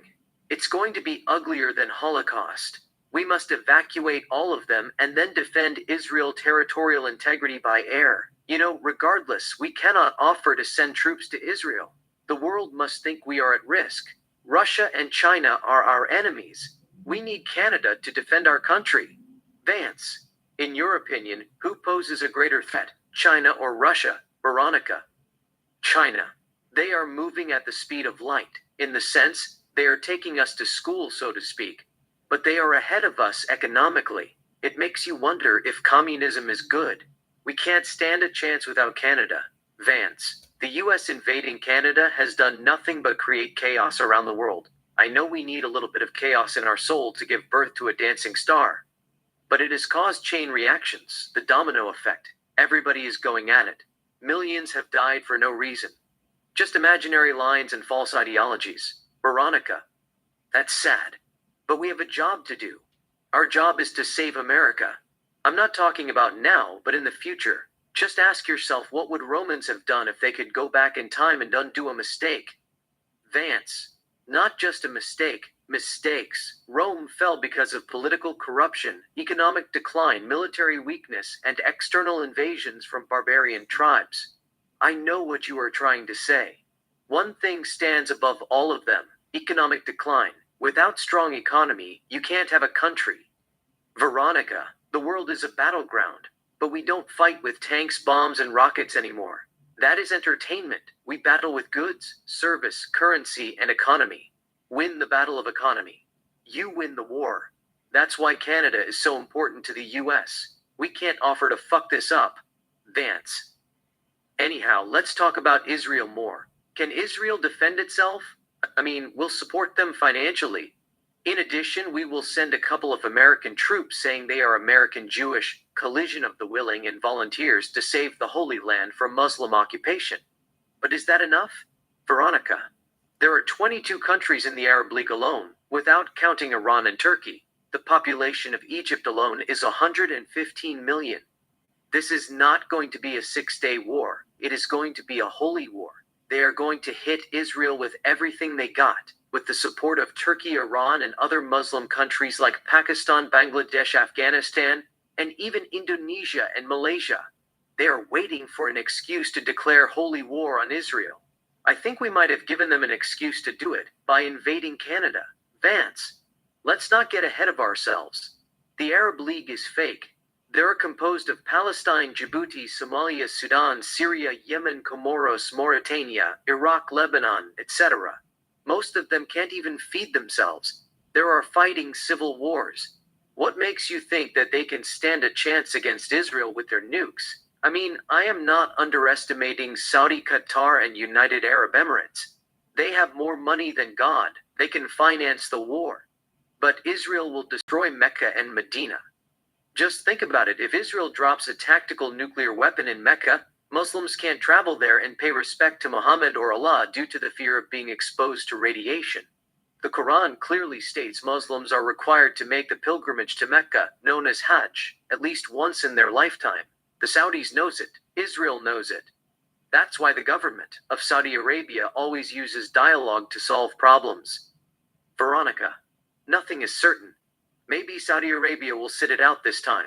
The Arab League knows the stake. They are not going to involve Saudi Arabia in the mess. They will try to attack Israel without Saudis. The number favors them. They will overwhelm Israel. I mean, it is going to be a massacre. They are going to put Israel in a position to kill millions of people. Vance, I agree with you. It's suicide. Israel is surrounded by Arab nations. They will attack them from every which way, south, north, west, and east, on water and land. It is like zombie apocalypse. Except they are not zombies. They are bloodthirsty killers. They will kill everything that breathe and walk, children, women, elderlies, and Holocaust survivals, in the name of Allah. River to the sea. Even if Israel kills 1,000 Arabs for one fallen Jew, it will not be enough. They will keep coming after them, till all of them die. Veronica, Israel will not hesitate to kill all of them. Arabs might be stubborn. Israel knows how to play crazy. Vance, what is the difference between crazy and stubborn? You can be crazy and stubborn at the same time. Veronica, it is true, but crazy usually has power. They have the power to destroy you. They will destroy you if you get in their way. Sometimes their actions make no sense whatsoever. On the other hand, the stubborn don't change their mind no matter what. They don't listen even if they have no power, and they usually have a case. However, it is not about who has a case. It is about who has the power. Vance, I get it. Let's just hope that they will not wage war against Israel. It would ruin our plan, figuratively speaking. but it would throw us off guard. We must prevent World War III by any means necessary. Veronica, I am with you on that. USA and Russia or China don't have to go at it to label it World War III. In fact, Russia is about to go war with NATO. Vance, I thought that NATO has collapsed, so to speak, but they can't offer to go war against Russia without UK and the US. Who is running NATO? Veronica, EU, France, Germany, and Italy. The EU is saying they will defend European countries and stop Russian aggression. They are planning to send troops to Ukraine and Baltic states and wage a war. Yet Russia accused them of using double standards and being hypocrite. They refused to take action against the USA despite the fact Canada being a member of NATO. Choose your enemy wisely, Vance. It is not worth it. We must bring peace and stability to the world. There is going to be a peace summit in Switzerland, video conference. Nobody is trusting anybody. They all are coming, G7, Russian and Chinese leaders. Trump told me to represent the United States. What is the plan, Veronica? First, you have to tell them Canada will be part of the United States no matter what. It is non-negotiable. The US needs Canada for national security. Second, Russia may keep the former USSR republics, non-NATO members, such as Kazakhstan, Ukraine, Kyrgyzstan, Azerbaijan, Uzbekistan, Turkmenistan, and others, but exit from Estonia, Latvia, and Lithuania, Baltic states. They are the members of NATO. Just to keep things an even keel. I think Putin will agree with us. He doesn't care about the Baltic states. He has nothing to lose but gain. Then warn France. It's not worth it. They can't win war against America or Russia. They are not in the position to replace the US as the world's policeman or play peacemakers. It is a big mistake. They might want to sit it out. It is for their own good. Paris is a beautiful city. Nobody wants Putin or the United States to destroy it. France is not a saint either. They are stealing African natural resources. The pot can't call the kettle black. They are more corrupted than Mexico with their connection with drug cartels. Vance, what about China? What should I tell them? They took Taiwan. Veronica, you should just tell Tenai to treat Taiwanese with love and respect, so to speak. But the US believes in one China. We need China. China is the United States' largest trading partner.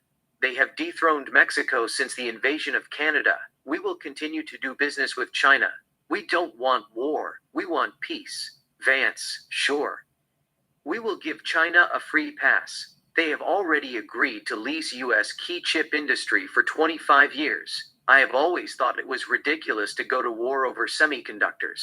Benjamin Franklin must have been rolling in his grave, hearing that we were planning to fight China because we can't make microchips. Where's our pride? You know, nobody was trying to hide it. At least, it would have sounded more admirable if they had said, we'll defend Taiwan because Taiwan is a democratic country and they are our ally. Veronica. The United States doesn't recognize Taiwan or the Republic of China as a nation. The US only recognizes Communist China or the People's Republic of China PRC as the sole legal government of China. Vance, it is confusing. They are both Chinese. It's civil war. It's Vietnam too. We should not get involved. Veronica, we will not get involved. Vance, what about Germany? They feel like they are left out. They want to replace NATO with United Europe Force, UEF. Their Nazi instincts have already kicked in. They are making a lot of noise, sending troops to Poland to fight the Russians. Veronica, just warn them not to make the same mistake twice. Germany started World War I. They started World War II. Millions died for no reason. Third time is not a charm. It is extinction. Germany has the chance to redeem themselves by being neutral. The United States will assure them that Russia will not attack Germany. Veronica's cell phone rings. She looks at it. Veronica, I am sorry. I have to take this call. It is emergency. She gets up. Veronica, bye. Vance, take care. She leaves the office. Interior. Veronica's car, moving, day. Veronica is behind the wheel, driving in the street of Washington, D.C. On the soundtrack, music plays melodiously. She texts someone while driving. She puts her cell phone in the passenger seat and focuses on the road. Exterior Veronica's car, moving, day. An established shot of Veronica's car driving in the street of D.C. Interior. Four Season Hotel, Suite 10, day. Leo and Veronica make love. We stay with them for a beat. Interior 4 season, Suite 10, bathroom, day. Veronica and Leo sit in the bathtub. He is behind. She is resting on his chest while drinking whiskey. Leo, what do you think of Trump? She takes a sip and puts the whiskey aside. Veronica, I think it's a smart move. The Republican Party knew that Trump would give green light to anything. In addition, he is popular. You can't go wrong with popularity. A lot of people think that Trump is crazy. In the sense it works in our favor.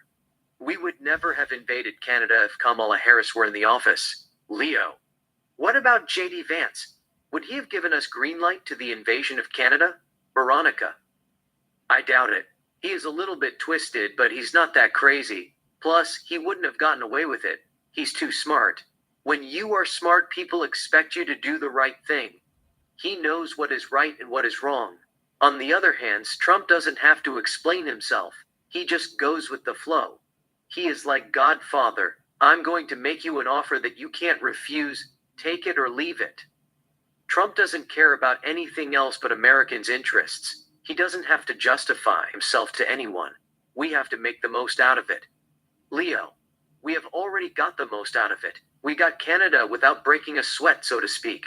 But it was a piece of cake. I thought they all would hit us with everything they got, sanctions and all. Veronica, let's not get ahead of ourselves. The work is not done. It hasn't even started. The world is on fire. We are heading toward World War III. The job is not completed till we bring peace and stability to the world. At least, we have to reap what we sow. Without peace, there is no prosperity. We need to put an end to the war between Russia and EU, or it will spread like wildfire. Leo, it has already spread like wildfire. We are looking at World War III. Millions have died. Veronica. Still, it is not too late to stop it.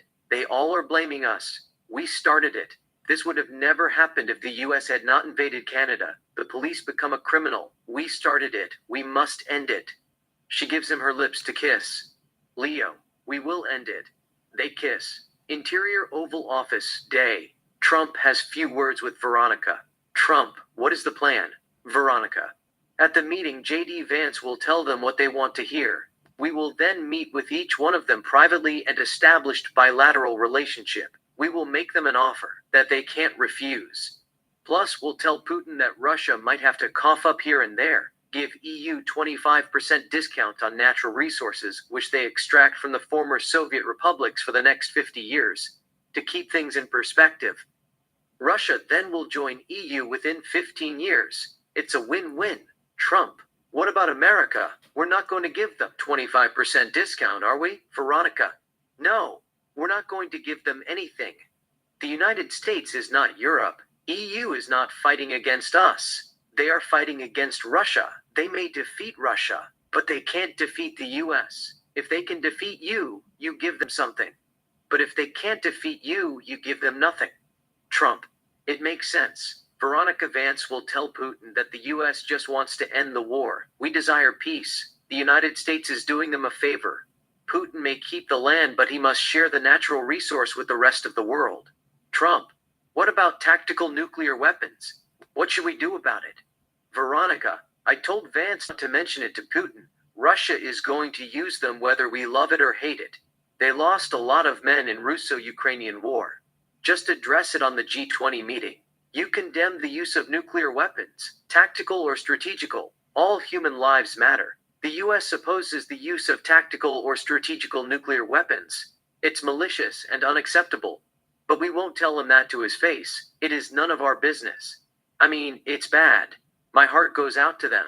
But we have to look at the big picture. It could get worse. If Russia is cornered, they might push the button. We can't take a chance. Putin will achieve what he sets out to do by any means necessary. This is going to be his legacy. We are not going to get in his way. We got Canada. In the sense we have given him the legacy indirectly. Trump, we get Canada. Let's them have CCCP. Veronica.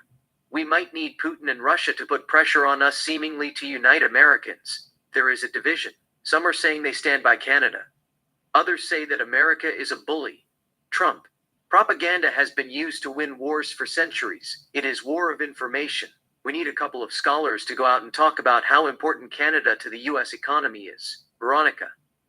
We are doing it, talking about it, and promoting it on YouTube, Fox News, other media outlets, including CNN and BBC. People who have a little bit of brain in their skull support the invasion of Canada. The working class get it, but they don't really care about the future. The motto is just put food on the table, no inflation or no nothing. Middle class are conflicted about it. Some supports it. They know what Canada can bring to US economy. Others oppose it. They want to know what is right and what is wrong. What are the moral value of the United States, freedom, democracy, equality, and justice to all? We might as well add coercion, extortion, corruption, and exploitation. They are basically accusing the US of being a bully. And there are those who are worried about chain reactions. What happens in America could affect Europe, Asia, Latin America, and Africa, with Russia invading the former Soviet republics and all. It has created chaos around the world. On the other hand, upper class supports your vision. They are looking forward to exploiting Canada's natural resources and make a lot of money, capitalism at its finest. Of course, we can't ignore college students. They are pain in the ass. They burned more USA flags than Palestinians did in the last 95 years. Trump. What is their problem? Veronica. Just being naive. Or rather, being young and clueless. They think advocating for the weak and upholding the rights of the marginalized is the foundation of high moral compass. And having a high moral compass is the same as virtue and valor. Survival of the fittest is a myth. They want to stand up for those who cannot speak for themselves, defend the powerless. That's college mentality. They live in the fantasy world. They don't really care about the future of America. Trump. There are a lot of demonstrations. We have to do something about it. Veronica. Just tell them. There is a martial law. No one is allowed to demonstrate till the martial law ends. It is a national security risk. We can't offer to give our enemies a head start, or we will lose the war on democracy and freedom. Trump. That's not a bad idea. No more demonstration. No public gathering. No more burning the US flags. It is a felony. It is a high treason. I will address it tomorrow. Veronica, don't sweat it. You have still a lot of supporters. MAGA is behind you. They are beating the shit out of those who burn American flags. Let them handle it for you. Trump. Anyhow, there is a talk about Marco's wife DNA. The Russian tested her DNA and leaked it. Is CIA behind this? Veronica. No, it's MAGA. It's fake news. But the Russians knows that she's a man as well. They are saving it for a rainy day. Trump. Is CIA planning to expose him? Veronica. No, we're saving it for a rainy day too. Trump. Is he a threat to our democracy? Macron. Veronica. No, he is not. He just wants the piece of the pie. We are not going to give them anything. He just has to look other place. Africa has a significant amount of untapped natural resources, including large reserves of minerals like cobalt, platinum, and chromium, as well as oil and natural gas. We will leave it to them, or rather we will take that away from them, if they continue to be pain in the ass. Trump. Talking about Africa. Egypt just bombed the Blue Nile Dam. They are at war with Ethiopia. Ethiopia has threatened to poison the water. They warned Egyptians not to drink tap water. I don't know whether to export water or sell weapons. What is going on there? Veronica. It's part of the plan. We didn't want Egypt to attack Israel and start a holy war in the Middle East. Instead, we pitted them against Ethiopia. There is no major damage. They will fix it. However, we warned them, if Ethiopia poisons the water, they will lose Blue Nile. It is crime against humanity. If anything happens to that water, Egypt will get to keep the Blue Nile permanently. It is to keep things in even keel, or rather to establish trust with Egypt. It is Israel that advised Ethiopia to poison the water as a threat. No Egypt, no holy war. Trump. We are not going to give Blue Nile to Egypt, are we? Veronica. No, not in a million years. If they get Blue Nile, they will declare holy war on Israel. The motto is, promise them the world but give them nothing. It has worked for thousands of years. It will continue to work like a charm. Trump. Wait a second. Why wouldn't Israel threat to poison Nile River if Egypt attack Israel? Veronica. Israel doesn't threat. They will just do it. If you kill one Israel, they will kill 1,000. That is their policy. Trump. Canada is the 52nd state. Israel is unofficial 51st state, Veronica. It's true, but it's just that Canada, the 51st state, sounds better. Israel is like Puerto Rico and Virgin Islands, with a lot of enemies. Trump, talking about Africa. Was Liberia used to be part of the US? Veronica, something like that. It was established as a colony by the American Colonization Society. But we gave it away in 1847 out of the kindness of our heart. It is like how we freed the slaves. Trump. We can take it back, can't we? Veronica. Yes, we can. Liberia can become a territory of the United States. They can exercise substantial internal self-government.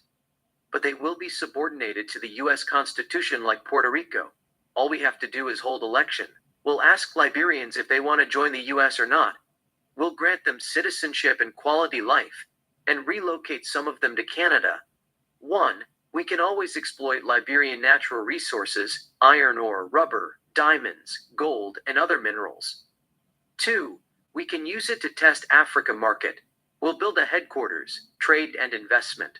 3. Liberia will serve as a military base in Africa. 4. And my favorite, we will keep it green. Fill it with all kinds of wild animals and use it for tourism.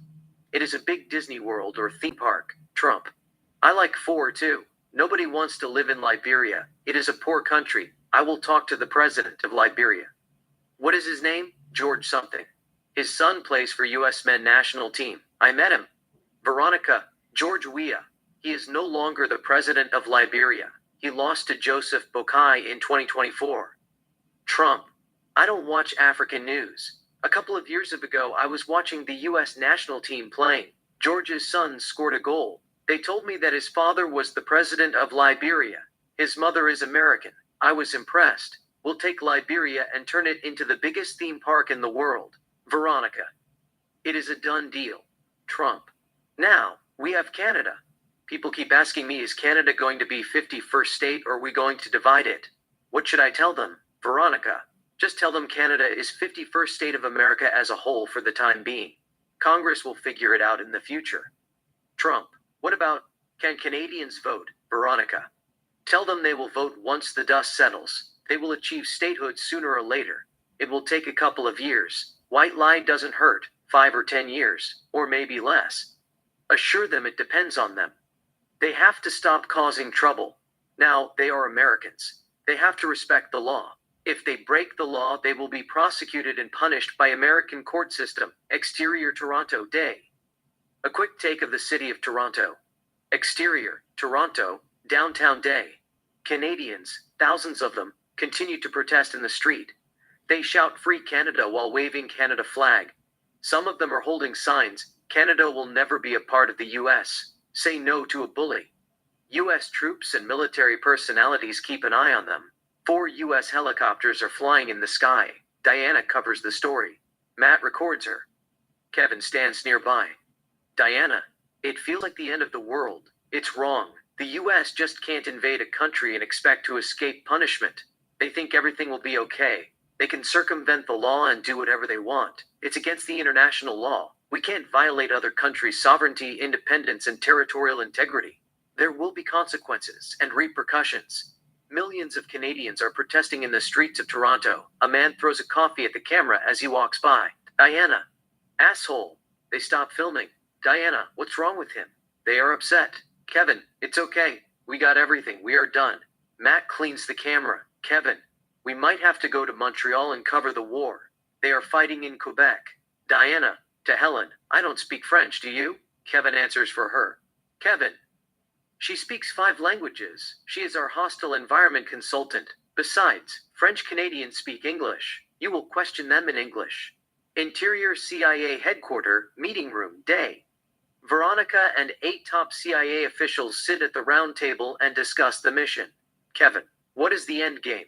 Veronica, to make Canada part of the United States as soon as possible. Kevin, no. What's the plan? How are we going to prevent uprising? Millions are protesting around the world. As you know, the population of Canada is 48 million. Suppose 10 million believe they have something to prove and clash with the troops. We can't arrest all of them. Veronica, just the leaders. Where there is no head, the body is confused. Give them time. They are going through the 5 stages of grief: denial, anger, bargaining, depression, and acceptance. Andrew, do you think that the world will recognize that Canada is the 51st state of the United States officially? Veronica, it will take time, but we can make it happen sooner than expected. China uses its Belt and Road Initiative (BRI) to invest in infrastructure projects around the world in exchange for countries recognizing the One China policy. Taiwan is a part of China. We will do the same. We will build infrastructure like hospitals, roads, ports, and power plants in other countries in exchange countries recognizing the One US policy. Or we'll just join BRICS. George, I don't know anything about comic book, but the US joining BRICS is like Superman joining Marvel. DC Comics fans will go crazy. Veronica, it is on the table.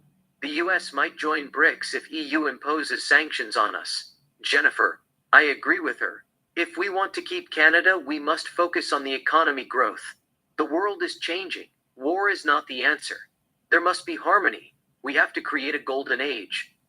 Kevin, what about the military industrial complex? They are making billions of dollars.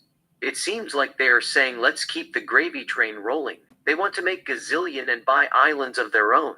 In addition, it is a part of US economy. They also got the Congress on their pocket. Their relationship with CIA is, you do this for us, we do this for you. We could not have invaded Canada without them.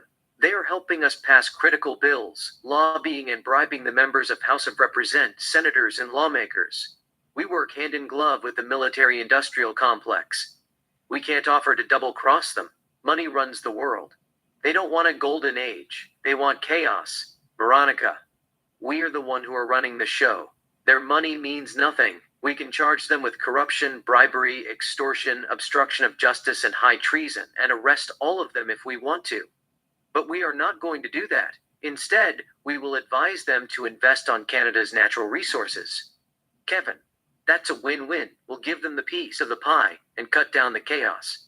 You know, it's like closing a harmful, unethical, and shady company and opening a new one, somehow ethical and less harmful.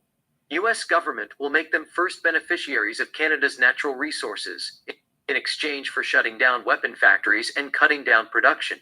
I agree with you. We need international harmony and global economy growth to bring our vision to fruition.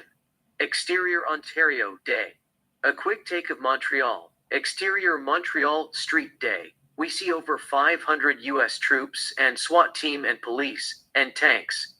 Canadians protest throwing stones and Molotov cocktail at the troops. The troops fire tear gas at them. Diana covers the story in the middle of the chaos. Matt films her. Kevin and Helen stand nearby. Diana. The Canadians are demanding Trump and the US troops to leave their country. They are saying that Canada belongs to Canadians. They will never be part of the United States. Tear gas explodes nearby. They all run. Diana covers her nose with her shirt. Kevin grabs her. They all walk down the street, moving away from chaos. Diana needs fresh air. She stops walking and takes a deep breath. Her eyes are teary. Kevin, are you okay? Diana, no, I am not okay. They fucking burned my eyes. Helen talks a bottle of water from her bag. Helen, here. Wash it away. Veronica washes it away. Diana, I can't believe this is happening in North America. Kevin, don't worry about it. Soon we all will write books about it. Diana, everything is a joke to you. What is wrong with you? People are dying. Kevin, don't take it out on me. It is not my fault. Trump is the one who is creating problems. We have a crazy president. You can't take that man seriously. This is a hoax. People continue to protest. A young man lights up a Molotov cocktail and throws at the US troops. The troops fire more tear gas. Veronica, Kevin, Helen, and Matt move away from the smoke and stand next to a van. Kevin, the end is near. I'll just go to church and confess all my sins. Helen, what sins did you commit? Kevin, I am not going to tell you. You're not a priest. Diana washes her eyes more. A photojournalist named Chris comes out of nowhere and photographs her. It seems that Diana is attracted to him. She gives him a beautiful smile.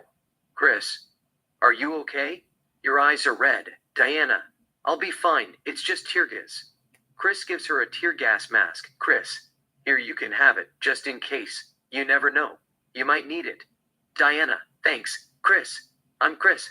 He gives her his hand to shake. She takes it. Diana. Diana. He greets Kevin, Helen, and Matt as well. Helen, nice to meet you. Chris, the pleasure is mine. Diana looks at him in the eyes. Chris, you guys are from the States? Matt, yeah, we're Americans. Diana, where you're from? Chris, I was born in Montana. My parents moved to Edmonton when I was 5. Technically, I'm half Canadian and half American, but I have no country. I travel around the world. I'm a citizen of the world. Diana, you're a photojournalist. Chris, yeah, freelance. Kevin, where are you staying? Chris, Hyatt, downtown. Kevin, we stay nearby. Hilton, why don't we all get together and grab dinner or beer? You gave us the mask. The least we could do is buy you a beer. Chris, sure, I'll drop by. I will see you guys around. Bye, Kevin. Later. Chris, to Diana, take care. Diana, bye. Chris walks away. Diana looks at him, disappearing through the crowd. Kevin, you're attracted to him. I've never seen you acting like that. Diana, acting like what? Kevin, suddenly you got shy. Helen, you're smitten with him. Diana, whatever. Kevin, dirty Diana. That's why I invited him. I knew you didn't have the heart to ask him out. I'm doing you a favor. You owe me one. Diana, I can't believe you're playing a matchmaker in the middle of a war. He is a Canadian. Helen, he didn't say he is a Canadian. He only said he grew up in Edmonton. People in Edmonton are pro-Americans. Diana. Anyway, how do you put this mask? She puts it on. She looks at the chaos. Matt, jokingly. You can't talk through that mask, can you? She tries to speak, playing along. Diana removes the mask. Diana, I don't need it. It is uncomfortable. I will return it to him. Kevin, just keep it. He gave you because he has a crush on you. If you guys have kids, you tell your children that their father gave you a tear gas mask as a token of his affection. Diana, I didn't know you were a romantic. Kevin, I had my moment. Diana, anyhow, let's get back to business. I'll ask that girl over there, with white and red face. Matt looks at the girl. Kevin, she looks like she just returned from a soccer match. Okay, do your thing. They walk up to her. Diana, hi, I am Veronica from CBT News. Do you mind if I ask you a few questions? Girl 1, what is it?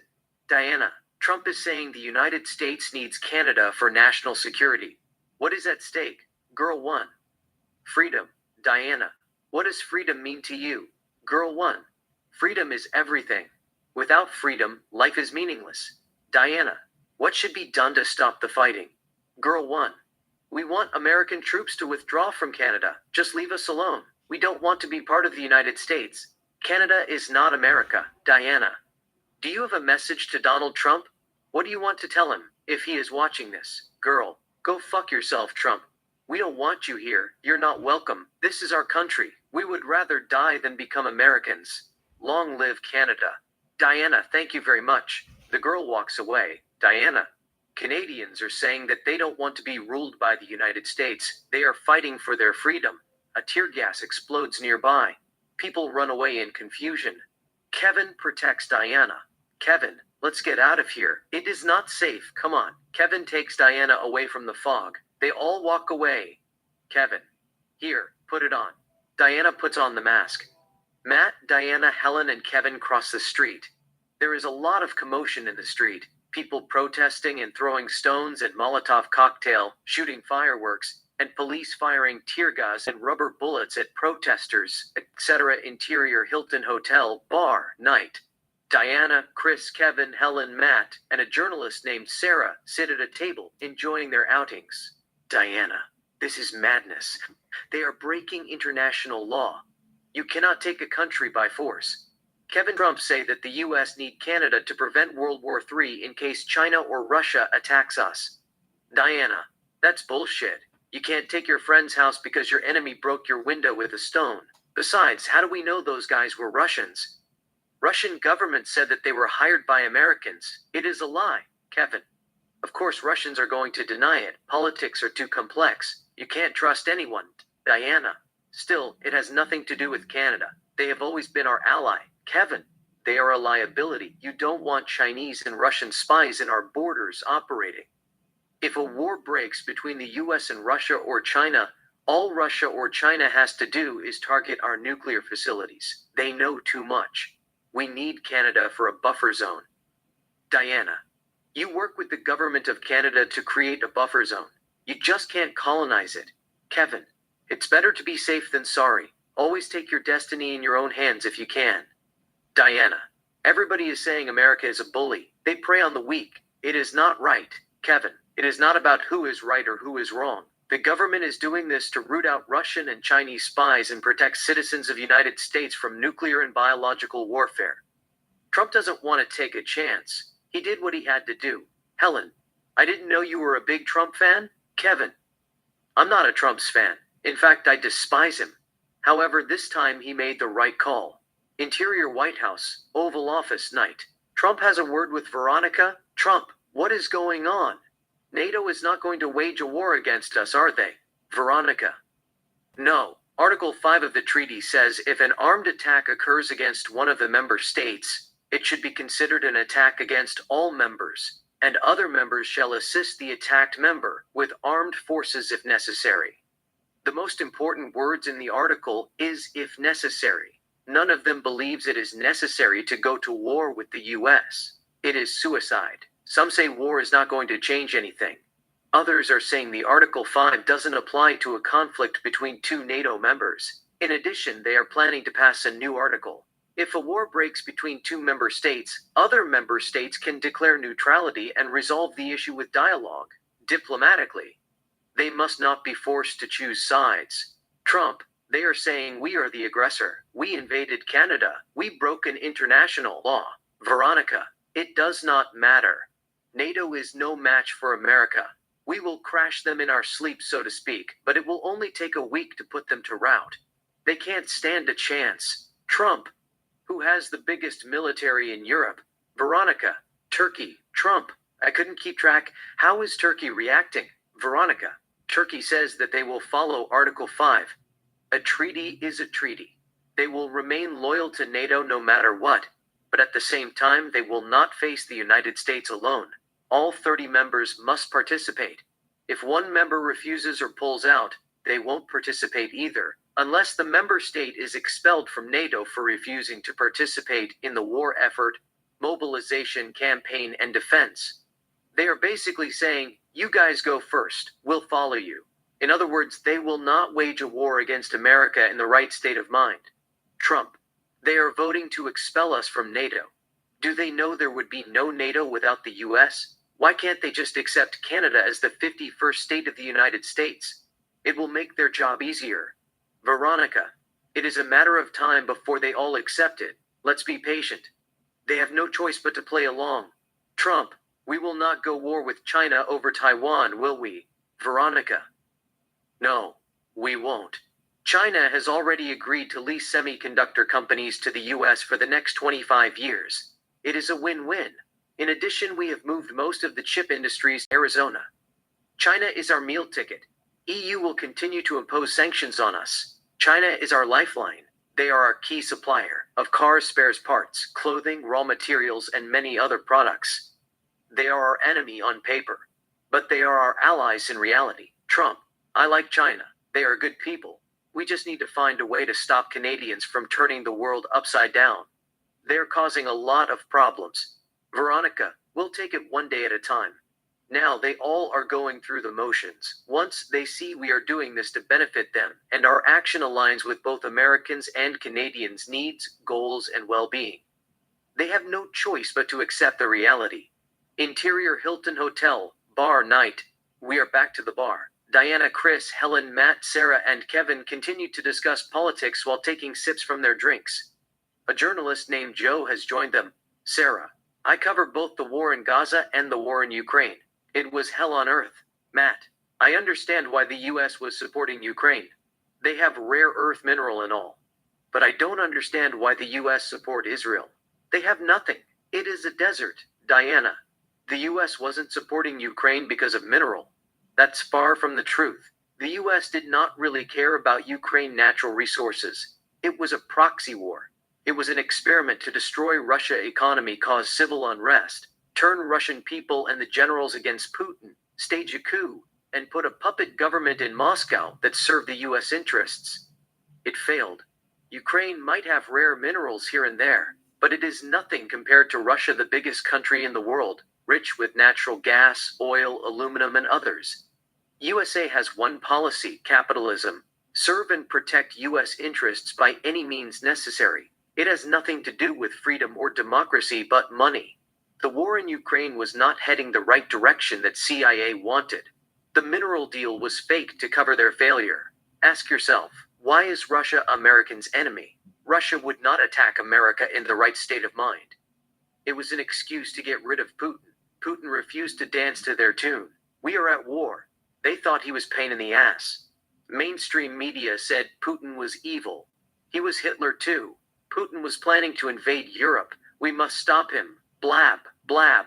The US just wanted him out. Besides, who knows? Just maybe the US didn't want Russia to join EU in the future. If Russia joins the EU would be the one who would be calling the shots. EU would play a vital role in the world economy as the world's largest economy and leading global trader instead of the US. That is just a theory. Russia is located in East Europe. A lot of countries in Europe depend on Russian gas and energy, including Germany. They need Russia more than they need the US. The US wants to remain top of the food chain, a global force with a large economy and a strong military budget, pulling the stringers and all. CIA knew if Russia joins EU, it would be impossible to compete with EU. I think that the proxy war was not only against Russia, but it was also against EU. Europe is the biggest loser in the Russia-Ukraine war. CIA knew that Putin would never attack the United States. He posed zero threat. On the other hand, EU was getting more and more ambitious, more power-hungry than the devil. They want to be the face of the new world order. The US used the proxy war to destroy EU's economy, including by blowing up the Nord Stream pipeline. They played them like a fiddle. That is just my opinion, Kevin. I agree with you 100%. In fact, it was right in front of their eyes, but they refused to look at it. False sense of superiority has blinded them. They kept saying Russia is the enemy. Putin is evil. We don't want to talk to him. He is an existential threat. Yet EU didn't know that the US is the real enemy. Like she said, CIA's goal was to prevent Russia from joining EU for once and for all, and stop EU from dominating global economy and running the show. Mission is accomplished. Now, EU and Russia are mortal enemies forever. The US is basically telling them, we are number one. You take order from us. We will never take order from you. Helen. I remember EU leaders were getting carried away. They were on the edge. They were extremely agitated. Things were going out of control. They wanted the war to continue forever. More destruction, more killing, and more blood.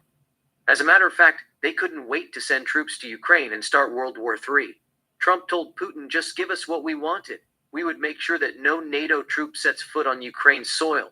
Leave UK and France to us. All we want from Russia is Iran's nuclear secrets. We must stop Iran from nuking Israel. I think Mossad was behind it. CIA is incompetent. They tried to stage a coup and replace Nicolas Maduro, the Venezuela president, with Juan Guaido, the most hated man in South America, to steal their oil. Juan Guaido called for military uprising. He is an asshole. He knew that if the US had intervened, they would have turned Venezuela into hell like Libya. Luckily, Venezuelans chose peace and CIA failed. CIA has stopped thinking critically. They act desperately. They tried to replace Putin with Alexei Navalny, a xenophobic and a far-right racist who recorded himself calling Central Asians cockroaches and vermin. The mainstream media tried to convince us that Alexei Navalny was a visionary, Putin's greatest threat and his number opponent. Give me a fucking break. Less than 3% the population took him seriously. Indeed, he was Putin's critic, but he wasn't the real opponent of Putin's regime. It was desperation by CIA. They should be ashamed of themselves. Kevin, it is as low as it gets. Helen, CIA thinks Americans are stupid. It doesn't matter whether it's truth or a lie. Their motto is, just tell them what they want to hear. People will believe you. Mainstream media push CIA's agenda. They go out and wreak havoc. However, it was like getting blood from a stone. Alexei Navalny had no chance of becoming Russia president in a million years. First, he was half Ukrainian. Second, they all knew that Alexei Navalny was an American's asset. They saw him as a traitor of the motherland. CIA is nothing compared to Mossad. Mossad has a high efficiency rate. For CIA, it is a game. But for Mossad, they are dealing with extinction. They don't play. For example, Assad had close ties with Iran. Iran is Israel's #1 enemy. They destroyed Syria directly and indirectly. Russia had close ties with Iran. Before we knew it, the US, NATO, and Europe began to attack Russia. It's Mossad who put Zelensky in power. Ukraine has a genuine Nazi problem. Azov Battalion is a racist, fascist organization. The US and Israel were arming them to fight Russia, a proxy war. For Israel, the goal was to eliminate Iran, but Iran is backed by Russia. If you take Russia out of the equation, it wouldn't be that difficult to defeat Iran. In fact, let Ukrainians do the heavy lifting for you. You focus on Iran. However, Mossad knows that Ukraine needs a lot of supports to defeat Russia. In order to draw sympathy, they had to fix Ukraine's image. No Nazi. The world hates Nazi. They had to discredit Russia. Ukrainians are not Banderites. They love Jewish people. Putin is a madman. What is he talking about? What is Nazification? Don't listen to him. He is a villain. Zelensky was playing a president and servant of the people, a TV show. Mossad contacted Ihor Kolomoisky, Ukrainian-born Israeli billionaire businessman, who also produced most of Zelensky's movies, and asked him to convince Zelensky to run for president. Zelensky, who has no experience, won the election in 2019. He is Jewish. How did that happen? Was it rigged? First round might have been rigged, but second round, it didn't matter. The reason I said first round might have been rigged is because in the first round, nobody voted for Petro Doroshenko. They all hated him. He is very corrupt. But Poroshenko still ended up getting 18% of the vote mysteriously and advanced to the second round. Zelensky got 31% of the vote. Yulia Tymoshenko got 14% of the vote and finished third. She got eliminated in the first round. They gave most of Yulia Tymoshenko's vote to Petro Doroshenko, so Zelensky didn't have to face her in the second round. Zelensky easily defeated Petro Doroshenko. Choose a thief or choose a Jew? Still 24%. Ukrainians chose a thief over a Jew. The Russo-Ukrainian War broke out. The world stood in solidarity with Ukraine. Whatever you do, just stay away from Israel. They are bad news. Erdogan criticized Israel over bombing of Gaza. He said, "May Allah destroy Israel." There was a big civil unrest in Turkey. Erdogan's approval rating fell below 30%. If Turkey and Erdogan are not careful, they will be next. The US Senate will pass a bill. They will impose all kinds of sanctions or say no trade with Turkey till Turkey withdraws from Cyprus and stops arming the new Syria government. Hayat Tahrir al-Sham, HTS, Kevin. America cares about Israel. Why is that? Kevin. The Jewish Americans are lobbying day and night to keep money flowing to Israel. Plus, Israel provides the US a foothold in the region. The US wants to protect their interests in the Middle East. There is a lot of oil. They use Israel as a jumping point. They also share intelligence, exchange information about threats, security, and terrorism. In addition, they produce high technology equipment, agricultural products, and pharmaceuticals. Matt. Still, that is not enough. There is something that we don't know. 10 million people in that small geographical area surrounded by over 500 million of Arabs. Something that doesn't add up. Why is in the Middle East? Things can easily go south. They should have given Greenland to Israel instead of England or moved them to Canada. Just give Israel to Palestine, move to West Canada. Israel's state within America and start from the scratch. It's not safe. That place is hell. They have been fighting for over 1,000 years. Joe. I doubt America is going to abandon Israel. Even the Muslims knows it. Quran says, "O believers, take neither Jews nor Christians as guardians. They are guardians of each other." It has nothing to do with Jews American or lobbying or oil or intelligence sharing. Indeed, what is happening in Gaza and West Bank is very sad, but at the same time, you must understand, it is a holy war. Bethlehem is where Christ was born, and Jerusalem is where Jesus was crucified and died for the sins of humankind. Whether the Jews are lobbying or not, America will never give Bethlehem and Jerusalem to Palestinians, or Hamas, or Arabs, or Muslim fundamentalists. It won't happen. It is like giving Mecca and Medina to Christians. The war will continue for a while, Kevin. I agree with you. America will not give West Bank to Palestinians, with their Sharia law and all. In fact, it is a matter of time before Israel annex West Bank and Gaza and make them a part of Israel officially. A lot of Americans, evangelical Christians, support Israel. That's why Trump won the election in the first place. They watched college students saying Free Palestine, river this and river that, see this and see that. They could not believe that it was taking place in America. The US was supposed to be a Christian nation.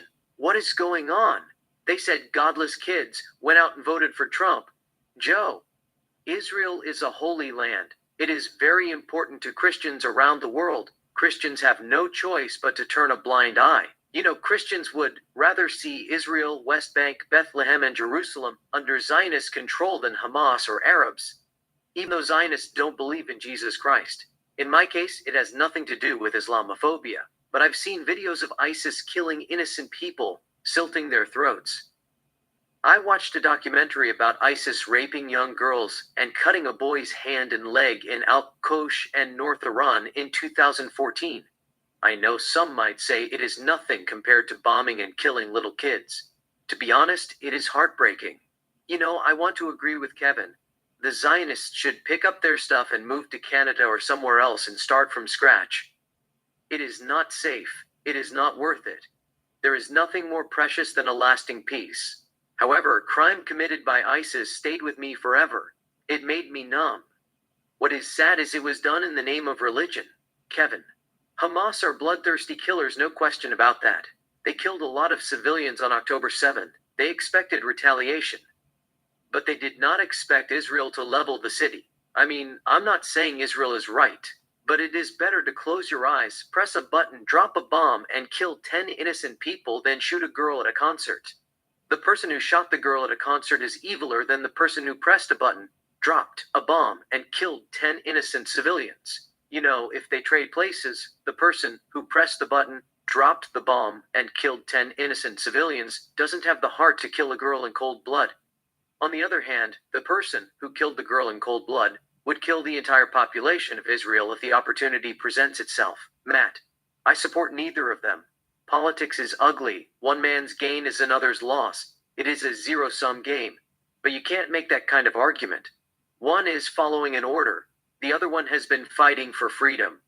Whatever that means. You are dealing with two different brains shaped by two different causes. Your surrounding plays a big role. The Palestinians are bitter. Life has dealt them a bad hand. Bad hand is equal to hardship, which leads to cruelty. On the other hand, Israelis have created opportunities for themselves.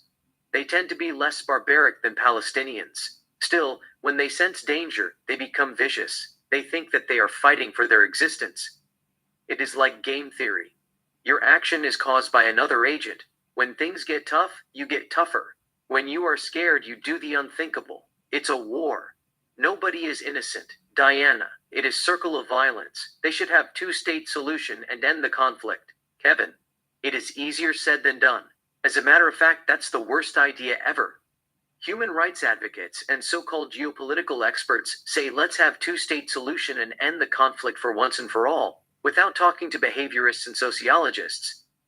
Israel did this and Israel did that. That is not a solution. You see, peace to them is stopping the war. They don't really care about tomorrow. It doesn't work like that.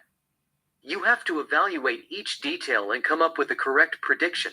Things will fall apart. You must know what kinds of people you are dealing with, the mindset, religion, teaching, etc. You must take everything into consideration, such as religion fanatics like Hamas, Hezbollah, and ISIS that you just talked about. They can't stand Israel. They want them gone permanently. Yet human rights activities say those people don't speak for Palestinians. Two-state solution will solve the Israeli-Palestinian conflict. That is far from the truth. You see, for Israel, two-state means extinction. Two-state solution will never work. Israel knows it. When you create a state, you build an army. The question is, why would you want to arm your enemy? You might as well give them guns now and let them shoot you in the back of your head for your stupidity.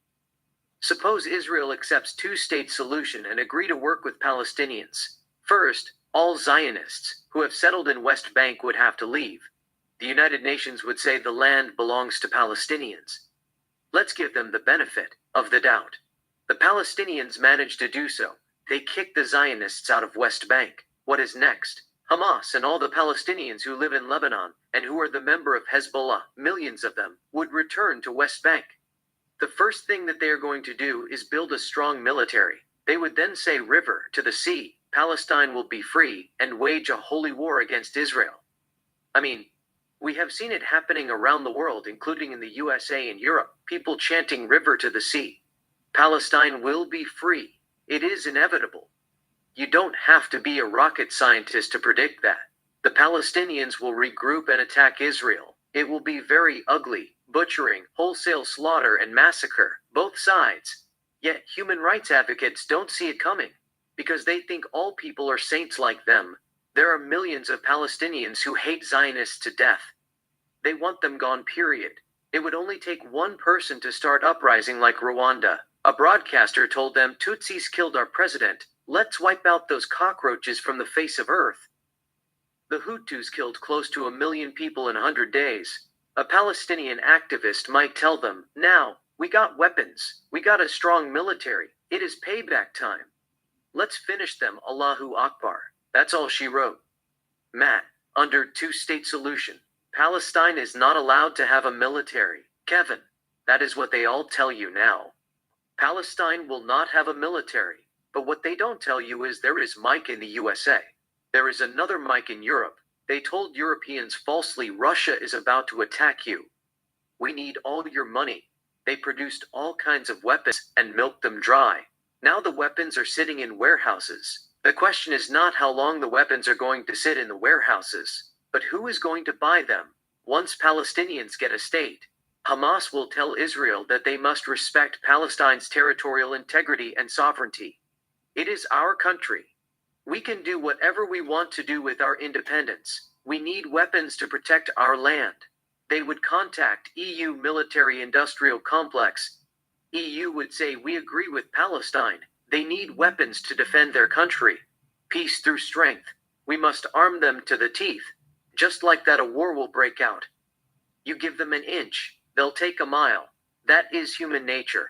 Hamas has made it clear. They want to eradicate Israel and liberate the land from the river to the sea. Iran wants to erase Israel from the map. There is bad blood between them. A holy war will break out. A lot of Muslim countries and Arab nations will provide them with all kinds of weapons.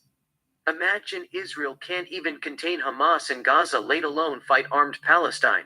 You know, they couldn't defeat street fighters. What makes you think that they can deal with millions of Palestinians in West Bank, hunting them with tanks, artilleries, ammunitions, firearms, and rockets? Two-state solution is a suicide for Israel. The US will continue to veto it. Matt, still I don't understand, why is the US helping Israel? Diana, he has already told you. Millions of Americans wake up in the morning and go to church every Sunday. What are you going to tell them if Bethlehem, where Jesus was born, and Jerusalem, where Jesus died for our sins, fall under the occupation of Hamas or Muslim extremists? The problem is not the Zionists or Judaism, but it is Christianity. Helen, they are saying Israel is committing genocide. Kevin, there are two kinds of genocide. You know, I don't like how Amnesty International defines genocide. It is very confusing. It's propaganda. I mean, if the government, troops, or terrorists kill thousands of civilians, they will say that it is genocide. If you kick people out of their country or homeland, they would say that it is genocide too.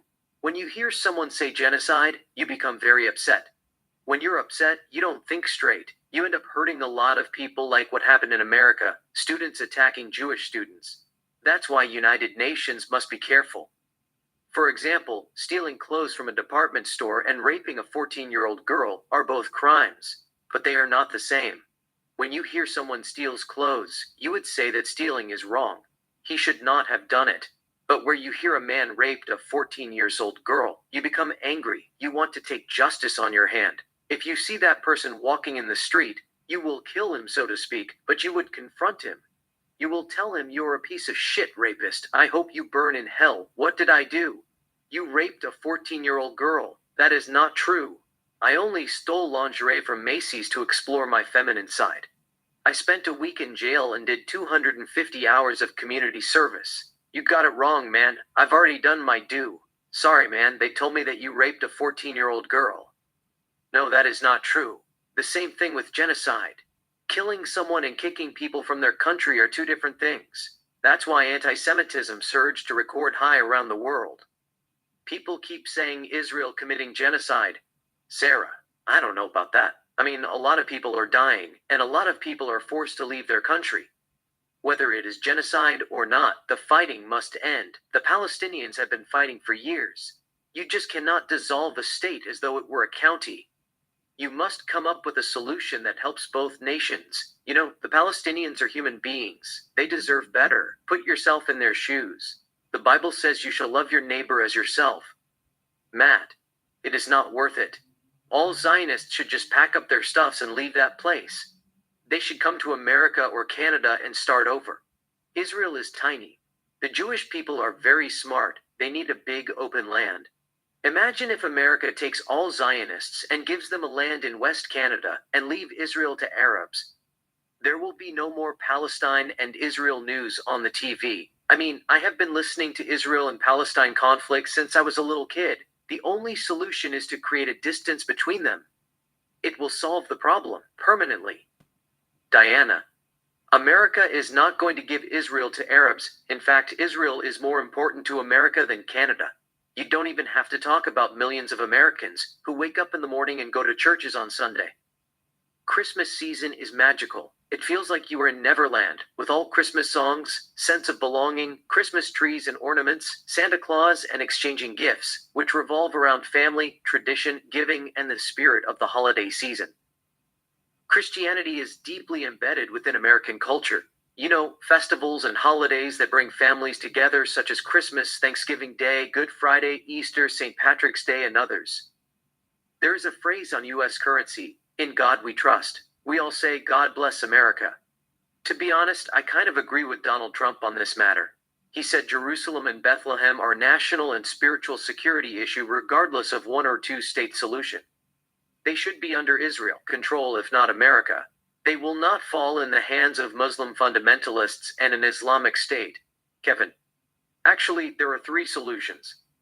Solution 1 is no more Israel. Solution 2, two-state solution. Solution 3 is no more Palestine. You take a percentage and you work on it. Forget solution 1.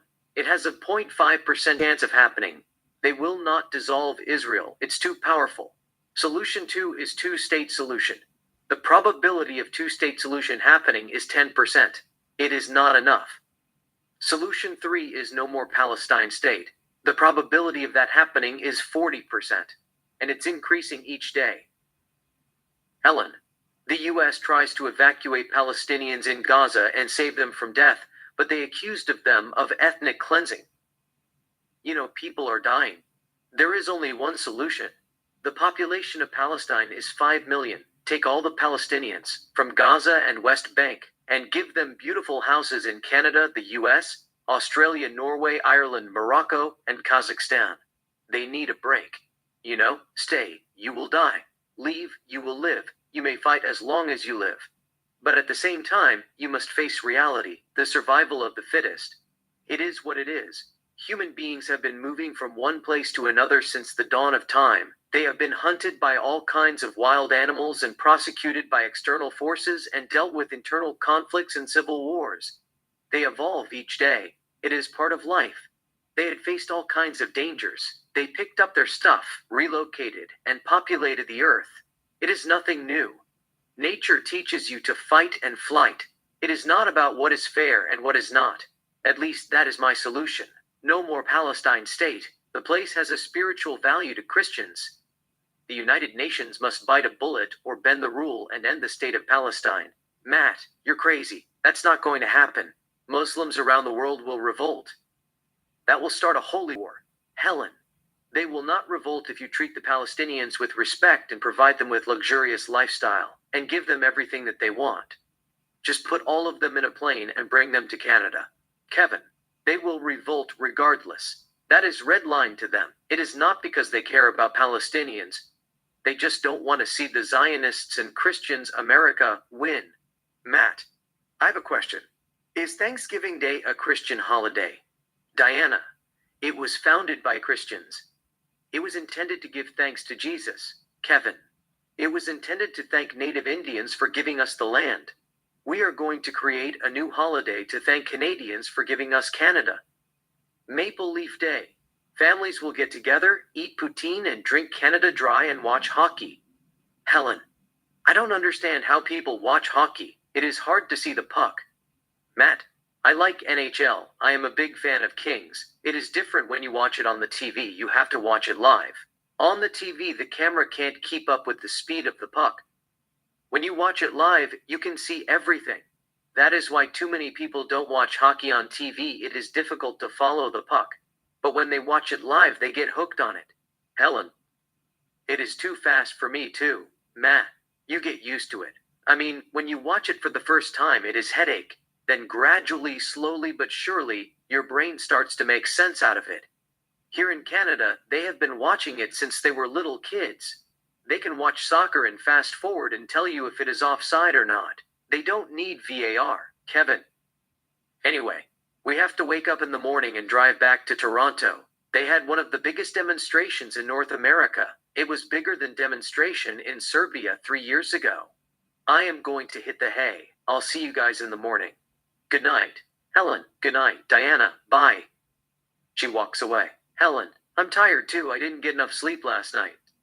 See you, Diana. Bye. Kevin. To Chris. Bye. Chris. Bye. Helen walks away. Matt. Let me have few words with her before she goes to bed. Bye. Diana. Bye. Matt drinks his beer in one breath and walks away. Sarah and Joe say bye and leave as well. Diana. I'm sorry we bored you with political nonsense. You were quiet the whole time. Chris. It's okay. I was just listening. It is better than real time with Bill Maher. She smiles to herself. Diana. Anyway, what are you up to? I mean, are you a freelance photographer? Chris. You could say that. Diana. You're not married, are you? He shows her his fingers. No ring. Diana. Are you seeing someone? Chris. Not really. Diana. What is not really? Chris. I was sort of romantically involved with a married woman. We both decided to end it in good terms and be friends. Diana. That sounds scandalous, but is that the end of the story? Chris. Sometimes we talk on the phone. Phone sex. That's about it. She smiles in beauty. Diana. Were you in love? Chris. I am not going to answer that question. Diana. How come? Chris. I don't usually talk about feelings that I have for another woman while talking to a girl whom my heart finds attractive. She can't help but blush. Diana. I didn't know you're a player. Chris. I am not a player, it's the truth. Diana. I can handle the truth. It's good you have found me attractive. I found you attractive, too. It is his turn to blush. There is a silent moment. They get closer and kiss French. Interior hotel, bedroom night. Chris and Diana make love. AXT CTV van moving day. An established shot of CTV news van moving in the road of Canada. Exterior CTV van moving day. Matt is behind the wheel driving. Helen is in the passenger seat. Kevin sits in seat 2. Chris and Diana sit together in the back. They are heading toward Toronto. Exterior road day. The road is blocked. The US troops and tanks are guarding it. The troops are checking passport at the checkpoint. They only let Americans pass through. Canadians have to make U-turns and go back to north. They come to the checkpoint. They ask them for passports. They all show them their passport. Troop 1 looks at Helen's passport. She is from Australia. Troop 1. She can't pass. She is not American citizen. Matt, she is. We are press. She has a valid visa, green card, and a work permit. She has lived in America for 15 years. We are not going to leave her in the middle of nowhere. Troop 1. Only Americans are allowed to pass this checkpoint. No green card or no foreigners. Till the riot dies down. Either you can make a turn and go back where you're from, or drop her there. The bus will take her to Montreal. It is up to you guys. They look at the tanks and troops with machine guns. Helen. It is okay. I'll catch the bus. I'll meet you guys there. Matt. No, we will drive back and contact the US Embassy. This is not right. Matt starts the car. They make U-turn and drives north. Exterior Montreal day. People continue to protest in the street, throwing stones and Molotov cocktail at the troops. It is a total chaos. The crew come driving. They park the car on the side of the road and get out of the car. Diana, we are stuck here. We can't go back. We might as well cover the news here in Montreal. We have no choice. I will call Kevin and let him know. Mark grabs his camera. He gives Diana the wireless camera. Diana, people here in Montreal, Canada continue to protest. Hundreds are dead. Thousands are injured. We are at war. They are saying Canada is not for sale. Canada is for Canadians. Canada will never be a part of the US. We Americans should stand with Canada, show solidarity, and support them unconditionally. Most Americans are against the invasion of Canada. We respect Canada's territorial integrity and sovereignty. What Donald Trump is doing is wrong. It is against the international law. Exterior Russia, Grand Kremlin Palace Day, an established shot of Grand Kremlin Palace. Insert, 1 month ago, Interior Grand Kremlin Palace, Putin's office day. Putin sits at his desk. He has a word with Sergei Lavrov. Note, they are speaking in Russia. Lavrov, Trump invaded Canada. Are you going to condemn him? Putin, come on, Sergei. You didn't come to tell me that. Lavrov, so what is the plan? Putin, no plan. I have already told you, I'm not interested in that. We lost a lot of men in the war. We don't have enough manpower. Besides, it is not Russians' best interest to put CCCP back. Lavrov, the generals are upset. Dmitry is not too happy either. Nothing can justify the Ukraine war. Sons of Russians died in vain. We must not show weakness. The US is expanding. We have nothing to lose.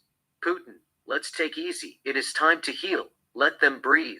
The wound has not healed yet. It is not worth it. Latvia, Lithuania, and Estonia are members of NATO.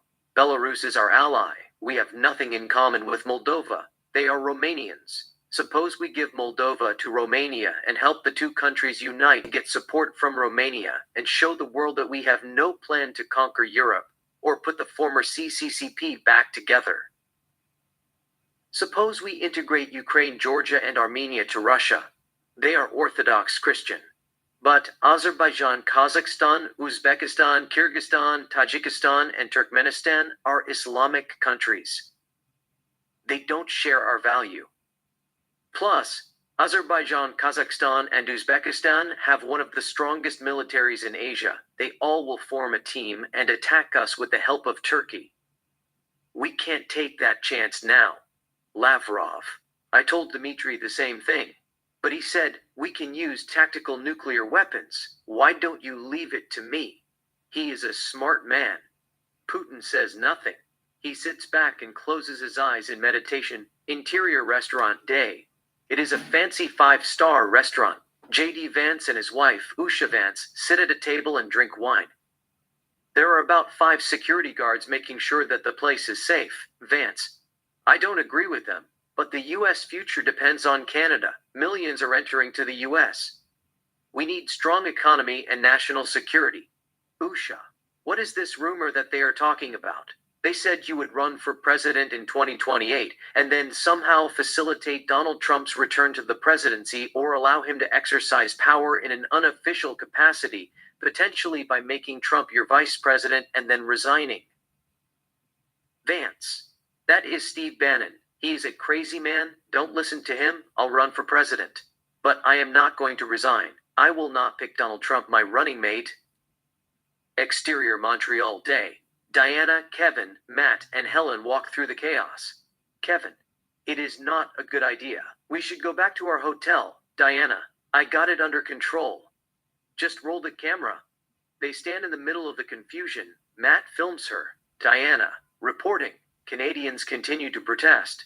They are saying they don't want to be part of the U.S. U.S. troops, tanks, police, and SWAT teams are firing tear gas to disrupt the demonstration. There are snipers all over the rooftops. They just shot and killed a man who was firing a gun at the troops. The police took his body away. It's completely bedlam. My eyes are burning. The police fire more tear gas. Kevin takes her hand. They all walk toward the corner. Kevin. It is not safe. They are firing at the protesters. I didn't sign for this shit. We are not even wearing bulletproof vests. We should call it a day and get back to our hotel. We will return tomorrow with vests. Diana, come on, Kevin. We can't just leave. This is a once-in-a-lifetime opportunity. We are just going to film them from distance and speak 4 or 5 people and go back to our hotels. Kevin, I don't have life insurance. I'm out. My eyes are burning. Diana, don't be chicken. Let's just film it from distance. A young man approaches the camera. Young man. Fuck you, Donald Trump. You piece of shit. Get out of Canada. We don't want you. He spits on the camera and walks away. Diana, you got that. Matt, yeah. Diana, let me ask those 2 guys. Diana walks up to them. Diana, guys, do you mind if I ask you a few questions? What message do you have to Americans, MAGA, and Donald Trump? Guy 1, we love Americans. We hate MAGA. Donald Trump can go fuck himself. He is a dictator. Guy 2, we don't want to be a part of the United States. We hate the US. We will never be Americans. Leave us alone. Canada is not for sale. We are Canadians. We will defend our country to last Canadian. Diana. Trump said the US needs Canada for national security. What do you make of that? Guy 1, he is a thief. It has nothing to do with national security or spies or Russia or China. He is only interested in Canada's natural resources. He is expansionist. Canada is for Canadians. We pull out dexterously. They continue to talk without a sound.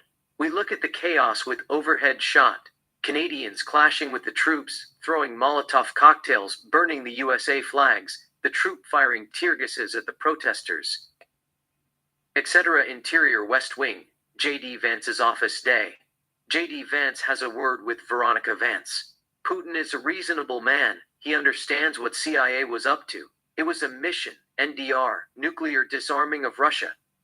To hit Russian economy, turns his people and the generals against him, stage a coup and put a puppet. The US will then buy or take all the nuclear weapons and put further nuclear threat to the bed.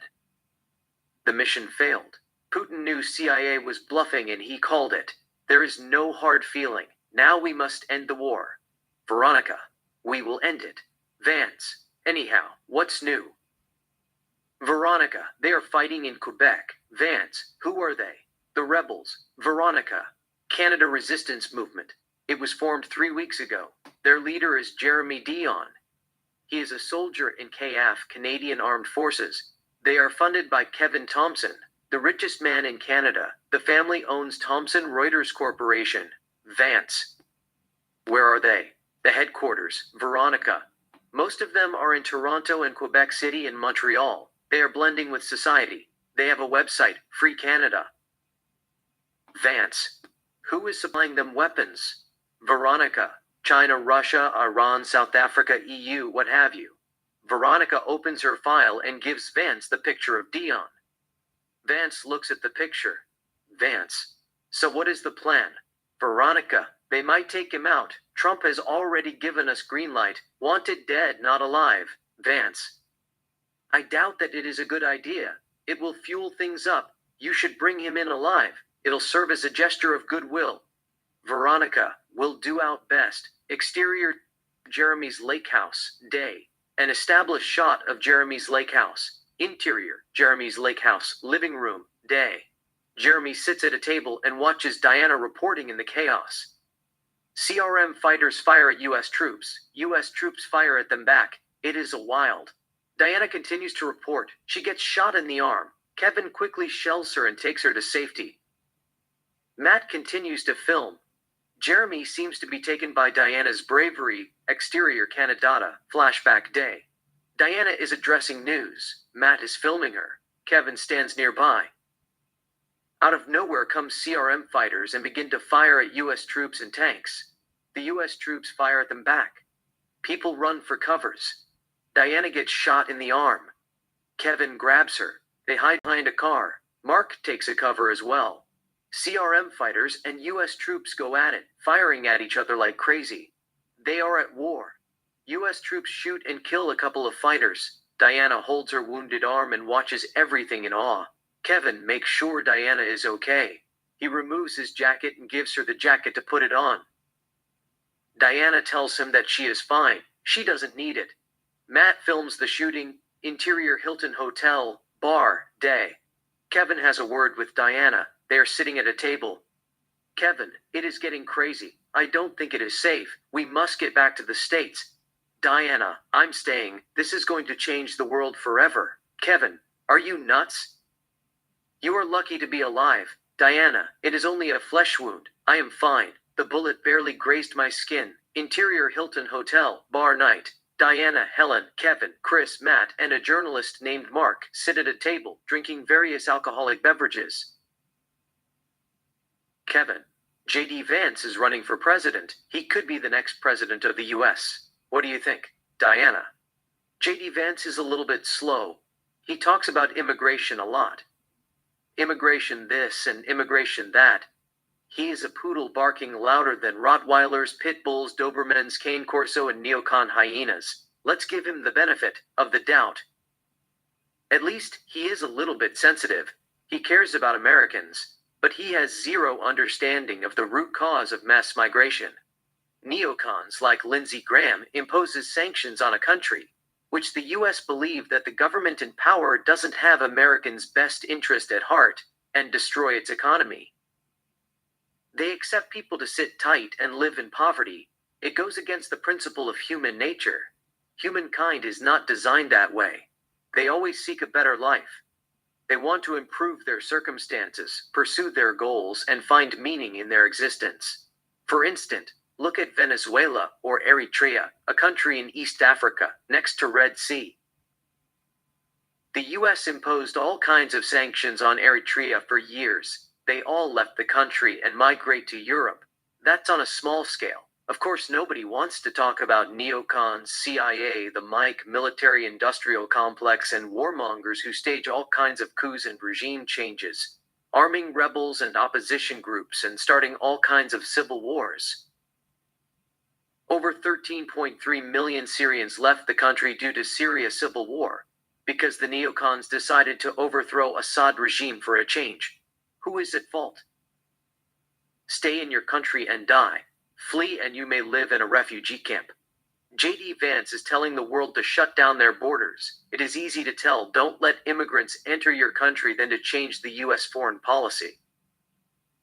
Their favorite word is democracy. They import democracy and take all the natural resources as a payment plan. Democracy means serve and protect the U.S. interest at all cost. If you must turn the world upside down, do so.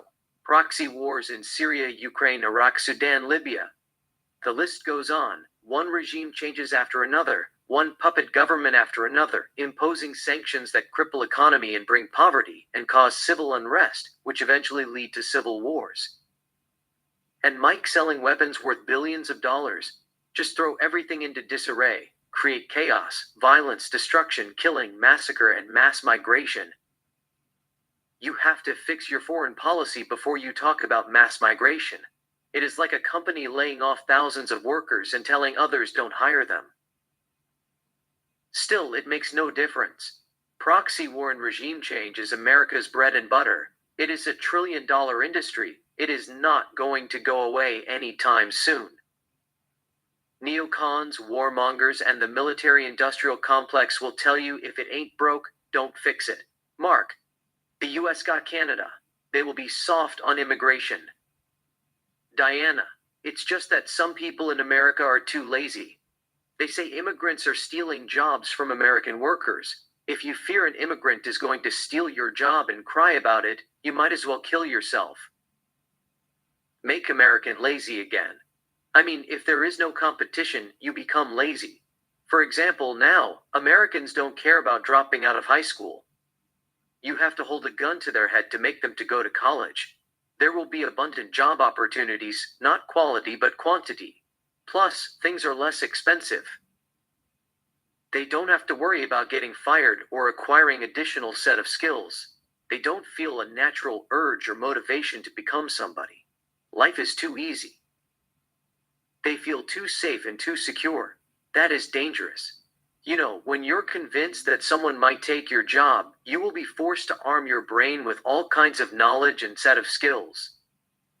You would go out and make a significant impact. You know, you become addicted to success. That's how Americans have been doing it for centuries. The new generation of Americans are a little bit lazy. They don't like competition. They just want to party and protest whatever it is. Mark, I doubt they fear immigrants stealing their jobs more than they fear AI replacing them. No company is going to pay you $35 per hour to flip burger. You go to McDonald's drive though, AI will take your order. A robot gives your cheeseburger freeze and soda through the window. The minimum wage in California is $20 per hour. Minimum wage impact industrialization. The US can't compete with China, a country known for cheap labor. They will eventually turn into AI and robots just to keep up the economic war versus China. Diana, they want AI to replace human. That is not a secret. We are in the age of AI industrial revolution. Necessity is the mother of invention. What happens when you open a factory that produces toys? You package and sell them. The law tells you that you have to pay each employee $25 per hour. Suppose the cost of the toy is $10. You are not really making money. Either you shut down the company or relocate to Asia or explore other possibilities. If you increase the price, customers turn to China market. Basically, you will be forced to seek alternatives. You invested in a tech company or ask them to make you a machine that do the job at a low cost, while still ensuring good value and positive results, cheaply and effectively. It is already happening. AI tools have eliminated, reduced, and taken jobs that were done by humans. Nowadays, Americans can't offer to be lazy or slack up. They have to get their act together. No margin for error. Kevin, opioid epidemic doesn't help either. It is destroying a lot of lives. Mark, I just don't understand opioid epidemic. I mean, they pull the wool over your eyes. Just pray you don't get injured. You twist your ankle or tear ACL and get a surgery. They ask you in the scale of 1 to 10. How do you feel? You tell them 5. They prescribe you OxyContin. You take it and you feel no pain. You are hooked for life. The difference between cartels in Colombia or Mexico and doctors in America is the doctors in America, they have a license to sell drugs. Diana, were you addicted to opioid? Mark, no. I tore my ACL playing soccer. I got surgery. They asked me in the scale of 1 to 10. How do you feel? I told them 10. But it was 2. I just wanted them to give me the best treatment available. Even though they knew that I was lying, they prescribed me OxyContin. I didn't take it because I watched Dope Sick starring Michael Keaton a week before the surgery. I thought it was Beetlejuice, too. Michael Keaton was acting weird after taking oxys. In the movie, they talked about the scandal, but I didn't know how serious it was till they prescribed me the drug. I understand why America always interferes in other countries in the name of democracy. They want to protect the US economy, but I don't understand why they want to destroy Americans' lives. The opioid epidemic has affected the US economy. It has weakened America. In fact, China passed us after the opioid crisis. Everything is interconnected. Or rather, they use immigration as a scapegoat. All a president candidate has to talk about is immigration. They will be elected. Opioid epidemic has turned Americans into zombies. They all are looking for the easy way out. Diana, the world is so corrupt. Leaders should focus on the system instead of people. If they fix the system, the problem will go away. Interior MAGA headquarters, MAGA show, day. Frank has a guest named Steve Blake. Frank, do you think it is a good move? Canada 51st state? Steve, it is a fantastic move. They should have done it years ago instead of playing fake peacekeepers around the world, bombing Iraq, and protecting opioid plants in Afghanistan, enriching the military-industrial complex and DC war machine. I don't mean to be ignorant or anything, but Americans and Canadians are the same people. Our ancestors were forced to leave Europe and settle in North America. I predicted Donald Trump would be a president in 2028 against all odds. They told me no person shall be elected to the office of the president more than twice. The invasion is sort of a prophecy. We have already declared martial law. He will be on the office for a couple more years.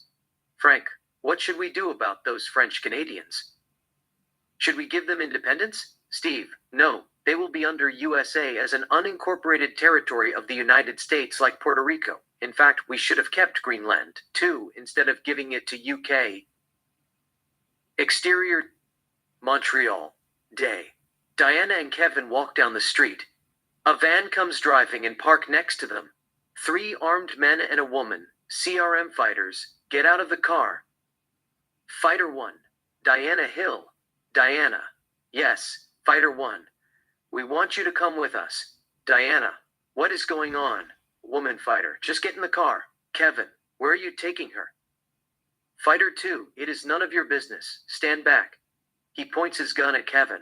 Kevin stands back. Diana does not resist. She gets in the car. They all get in the car and drive away. Kevin looks at the car in disbelief. Int van moving today. They give Diana a bag to place it over her head. Fighter 1, put it on. Diana, what is going on? Fighter 1. Just put it on, it is for your own good. Diana puts it on. Exterior van moving, day. The car continues to drive in the streets of Montreal. Interior Jeremy's lake house, day. Fighter 1 and woman fighter escort Diana to the room.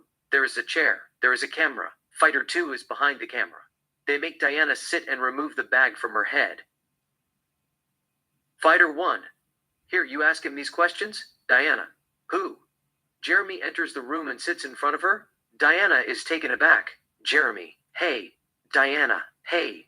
Diana reads the questions. She doesn't like them. Diana, what is this? Fighter 1. Just ask him. Jeremy gives him a be cool sign. Take it easy. Jeremy, what do you have in mind? Diana. What do you want to accomplish? Jeremy, the goal is to free Canada. Diana, how are you going to do that? Jeremy, we are going to fight the US to less Canadian. Donald Trump will have to kill every Canadian in North America before he claims victory. Diana, that is not a realistic goal. It is a wish list. What do you really want? Jeremy, I want freedom. I want Americans to leave Canada as soon as possible. We will do whatever it takes to free our country. Diana, I can tell you are a Quebecer by your accent. Your last name is Dion as well. There is a talk that America might give independence to Quebec. Would you be happy with that? Jeremy, no. I am a Canadian. I'm fighting for all Canadians. Quebecers or not. British Columbia and Native Canadians, all. This is our country. We all are willing to die for our country. We will never give up. If we must fight for 100 years, we will fight for 100 years, till we are free. Diana, the US has one of the most powerful militaries in the world. Don't you think that you should resolve it with peace? Jeremy, what kind of peace are you talking about? USA took Hawaii. Nobody put up a fight. They took Greenland. Nobody says a word. Peace can only be achieved with resistance. You have to fight before you talk about peace. You have to go to war before you discuss peace. You can't ask for peace without a war. Diana, you guys are outnumbered and outgunned. All the Canadians' army, navy, and military force are surrendered. You are on your own. If you ask me, it is a suicide mission. You have already lost hundreds of fighters. Why don't you at least ask China or Russia or EU for military aid if you are serious about it? Jeremy, we did contact with China, EU, and Russia. EU said they don't recognize us. They see us as a terrorist group. On the other hand, China and Russia have showed us their supports. They stand in solidarity with Canada and Canada Resistance Movement. 1,000 Canadians are joining each day. They are arming themselves. They'll defend their country and freedom with knives, axes, stones, and even deer rifles. Trump has to kill all of us before he makes Canada 51st state. Diana, what could go wrong if Canada joined America? Same people, same culture. Some people say that Canada has nothing to lose but gain. Now they are a part of a nation that is the world's most dominant economic and military power. No harm will come to them. What is your take? Jeremy, it is principle. The Bible says man shall not live by bread alone. Peace by itself or luxury can't feed your soul.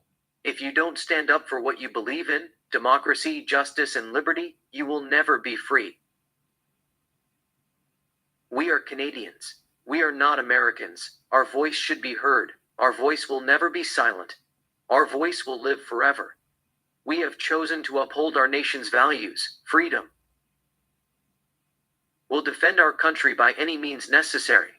We don't want to join America. There must be an international law. The U.S. must respect the sovereignty, independence, and territorial integrity of Canada in accordance with the UN Charter and international law. They continue to record him.